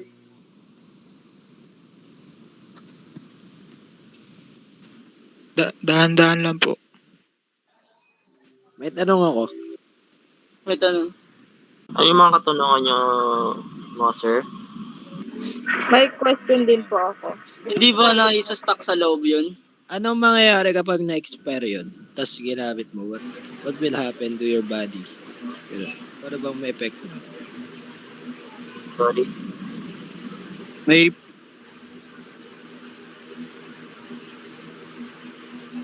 Ay, ulitin ka ba? Narinig niyo ba? What will happen if nagamit mo yung bagay na yun tapos expire pala siya? Ano yung mga pwede maging sakit mo? Or infections ba? May ganun ba mangyayari? Depende siya kung yung partner mo or makaka-sex mo is may disease, pwedeng mapasa sa 'yon kung expired yung condom. Kung female condom o male condom man 'yon. Kasi kapag expired yung condom, nagiging weaker siya. Yung pagiging rubber niya, nagiging marupok kapag expired na. yun nga, may chance din siyang mabutas. Oo. Parang kumukunat ba? Kumbaga. Ganun. Hindi. Lumalambot. Pag makunat, Parang lumalambot. Ano bang? Bilis basta mabilis siya masira. Mm. Hindi na siya ganun ka-elastic. Di ba kapag kahit anong liit ng condom, pag kahit lagyan mo ng maraming tubig yan, sobrang laki niya. Ganun, pag naman, pag expired na, konting mo lang, mabilis siyang mabutas. Paano yung sa babae? Hindi yan natatanggal kada pump? Yung sa babae naman, meron siyang ang lang nun, para lang din nakakondom yung lalaki. Kaso hindi nga lang nakasuot sa kanya, pero yung feeling, ganun pa rin. Tapos, meron naman siyang rubber na medyo malaki na pipigil sa pagpasok ng female condom dun sa vagina ng babae. Baga meron siyang pangharang. May napanood ako, I think hindi yun safe. Kasi yung pagkapump ng lalaki, pumasok yung condom dun sa babae. Which is nalabasan yung lalaki sa loob. Which is hindi safe.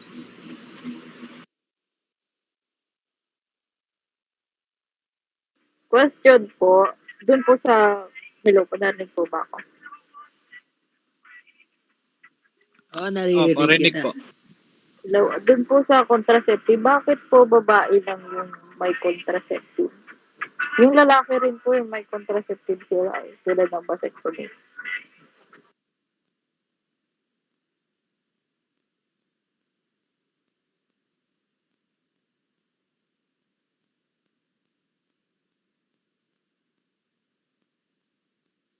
Hello? Hello? Ano ba? Hello, sorry. Medyo maingay dito. Sa lalaki kasi, dalawa lang kasi yung meron na contraceptive sa lalaki. Yung condom, tsaka vasectomy. Yung vasectomy, a minor surgical procedure that stops sperm from being ejaculated from the penis during sex. Kaso nga lang, itong meron din silang pill. Meron? Tulad nung sa babae, pill na ginagamit. Hindi ako aware dyan na merong kailangan. Wala po ate. Kasi hindi naman po sila yung nagbubuntis eh. Yung contraceptives kasi para po sa mga babae. Pampigil sa sa Excel. Yun lang po. May question pa rin po pala ako dun sa bisexuality. Dito na-get. Sa bisexuality,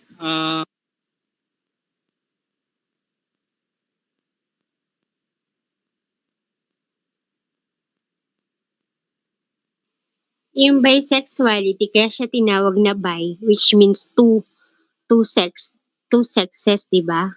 Boy and girl. Yes po, Gumagamit two-sided siya po. ng kaya siya tinawag na bi. Kasi yung bi na 'yan, ibig sabihin dalawa. So it's either lalaki or babae yung ginagamit ng isang tao. Kaya siya tinawag na bisexual. So, hindi po siya yung katulad ng iba na nagka-cross dress, gano'n. Kung sa lalaki po, ano pa rin po siya, lalaki pa rin siya tignan, pero bisexual siya. Ay, Nagkakagusto pa rin siya sa lalaki. eh, I think yung sinasabi mo Neil, is gender expression yun, hindi gender sexuality. Pwede ka pa rin maging bisexual at pwede ka pa rin magdamit ka. Kung lalaki ka, pwede ka mag-dress or anything. Oo. Saka, may question din ako dun sa 3 stage of love. Bakit nauna yung last? Una ba talaga siya or Una talaga yung last kasi yun part siya nung pagkakaroon ng gusto mo. Pag halimbawa ikaw nagkagusto ka sa isang lalaki, sabihin nating yung lalaking yung specific na tao na yun is may itsura. Part siya ng last kasi nagkaroon ka ng gusto sa physical appearance niya.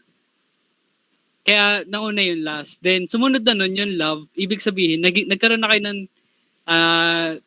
deep na pagkakaintindihan or what. okay. Nagkakaroon na kayo ng connection. Yeah, nagkakaroon na kayo ng connection. Yung last, siya lang yung magbibigay sa iyo ng parang spark. Ng reason kung ba't mo kakausapin yung taong yun, ba't ka magkakaroon ng connection sa kanya, ganon. Okay. Thank you. Pwede magtanong? Yes po, ano po yun? Yung contraceptive ba yung kapag yung babae may period tapos nakipagtalik, hindi mabubuntis? Meron po tayo yung yung iba po kasi binabasehan po yung calendar method. Pero hindi po kasi sure yun eh. Meron hindi. Anak, pero ano Nabubuntis pa yun, rin yun. it's unhealthy. Unhealthy yun, yung, naman, hindi mabubuntis ang babae, pero unhealthy yun pag nagkaroon kayo ng, sexual intercourse. Kasi, yun eh, maduming dugo yun na lumalabas sa babae, yung menstruation na tinatawag. So, pag nagtali kayo, it's either ikaw magkasakit or siya. Kasi nga marumi yun, ibabalik na naman sa kanya or sa'yo mapupunta. So, it's better na tapusin na muna yung period kasi meron ngang tinatawag na calendar days. Safe pa siya ng within siguro 5 or 7 days after and before. So, ayun, mas magandang doon na lang, wag na yung during menstruation period. Kasi hindi rin maganda at hindi rin siya healthy. Okay? Okay po, ma'am. Naririnig ko lang po kasi sa iba.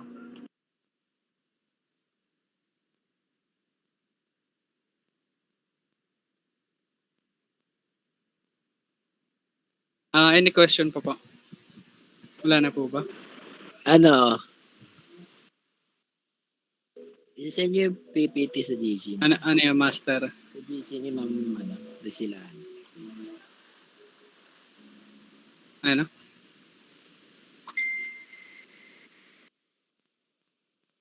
Yeah, okay na.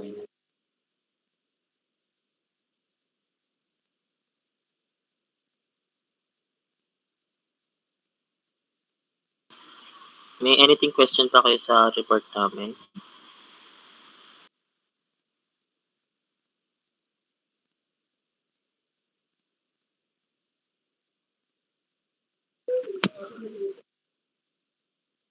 Wait lang. Naisip Okay na ba?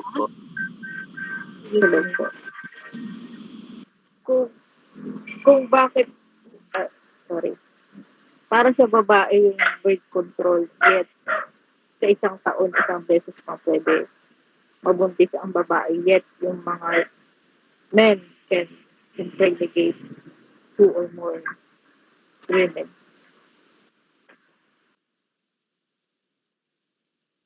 Di ko masyado naintindihan.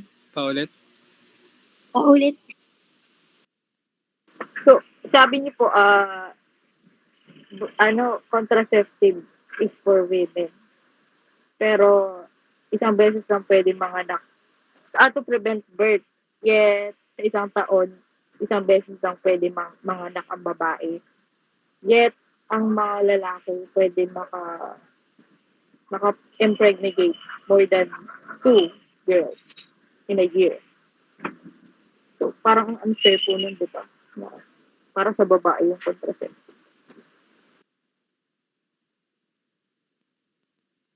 Kasi ang babae, 'di ba, nagbubuntis siya 9 months. So, paano mo mapapagkasya yung isang taon sa pagbubuntis ng 9 na buwan? So, talagang may cycle talaga. At yung sinasabi mo, hindi naman siguro unfair. Nasa paggamit lang siguro ng tao. Kaya nagiging unfair. Kasi binigay naman yan sa atin ng, kumbaga, ginawa yan ng perfect ng Diyos. So, tayo lang ang nagkakaroon ng imperfection kasi nga human tayo. So, siguro, sabi nga, man is basically polygamous. Pwede niyang gawin yun sa ibang babae pero nasa tao pa din yun kung paano niya i-handle yung kanyang karapatan, yung kanyang kalayaan.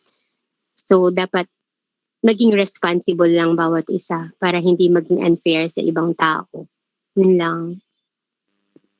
Ako, ma'am, share po ako dun sa Sige. tungkol dun sa ang tawag dun, pagbubuntis. So parang unfairness. If po, kasi iba na kasi message ng world ngayon sa mga kabataan bilang ako, nakakatanda at may edad na 33 years old na po. Siguro I think masishare ko po is to change our ideology.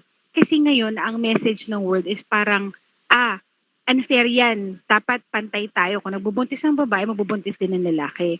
Hindi na nila inintindi, hindi nila naiintindihan, o hindi na open yung mind nila para maintindihan ang separate na functionality ng babae at lalaki. If mamahalin natin yung function ng bilang isang babae, it's very beautiful. We are women. We are the only person, kasi dalawa lang naman, isang babae, isang lalaki. We are the only person in the whole entire world who can create another human being.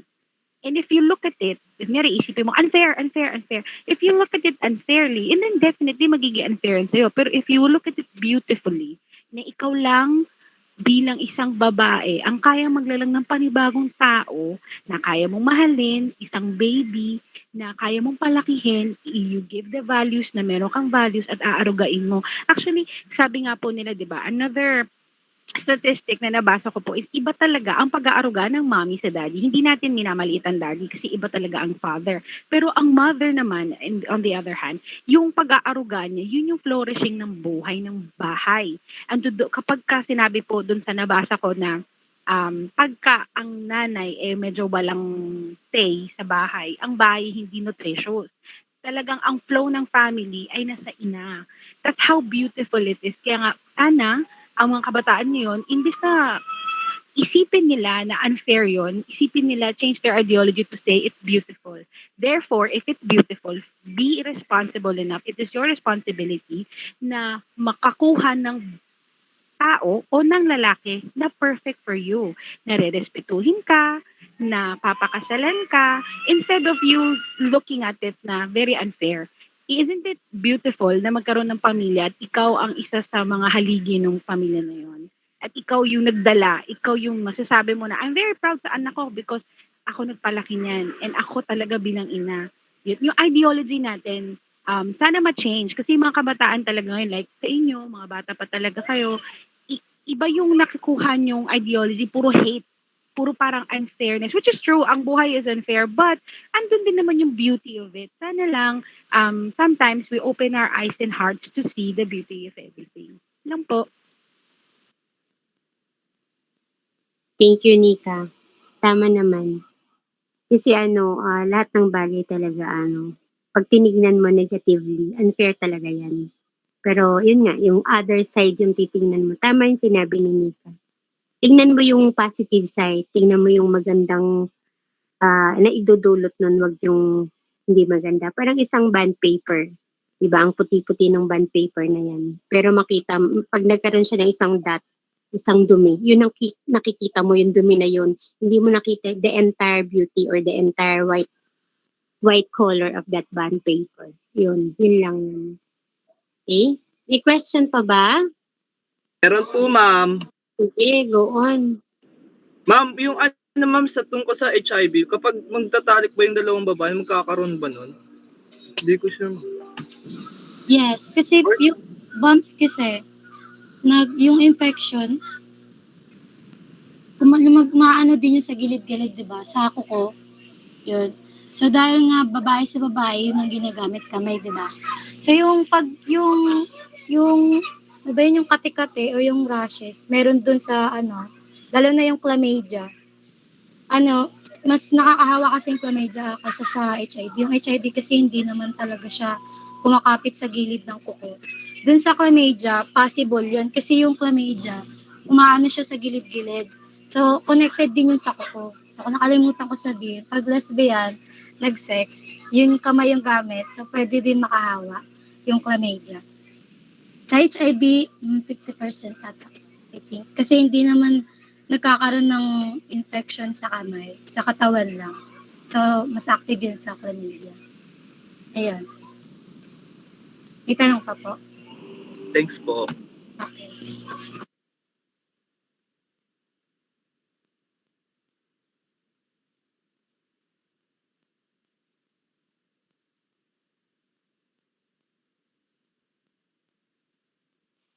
Okay na? Done na tayo? Siguro yung next group, next year na, no? Kung magbibigay ng memo ang TCU na magbigay na kami ng midterm, isi-send ko na lang sa inyo yung Google form para maka-midterm kayo. No? Pero kung kaya pa naman early next year, sa next year na lang tayo mag-midterm. Okay? Question pa po? Last meeting na po natin, ma'am. Kailan po ba kasi, ma'am? Ano, anak? Ano yan? Last meeting na po natin to. Hopefully, kasi next week, di ba, parang Christmas vacation na. Although wala pa namang sinasabing mag-end na kami ng klase. Pero kung sakali, Thursday, anong araw na yon? Ay, anong date na yon? Parang 23 na ba yan? Tama ba? 23 na? So, sa tingin nyo ba, may klase pa tayo nun? Gusto nyo pa magklase? Ha? Wag na, ma'am. So, tingnan ko. Kaya nga parang pino-forecast na natin na this will be our last meeting for 2021. Pero nandyan pa naman yung mga GC natin So, keep in touch lang para kung ano man yung mga updates. Tingin-tingin lang din sa GC natin. Okay? Wala nang tanong? May pa-quiz ba kayo, sexual self-group? Yes po, ma'am. Ano na lang? Google po yung na lang. PPT namin. Okay. Opo, ma'am. Ma'am, mauna na po ako, ma'am. Pwede po ba? Bibili pa ako ulam po. You can naman, kahit send nyo na lang sa GC kung hindi siya Google Form or yung link kung may Google Form para makapahintay diretso tayo. Okay? Pwede na? Okay. Thank you. Thank you sa reporter. Thank you po, ma'am. Thank you. Thank you po, ma'am. Bye, ma'am. Thank you po. Thank you, ma'am. Thank you, ma'am. Thank you po. Thank you po, ma'am. Thank you po. Bye. Thank you.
I'm so sad.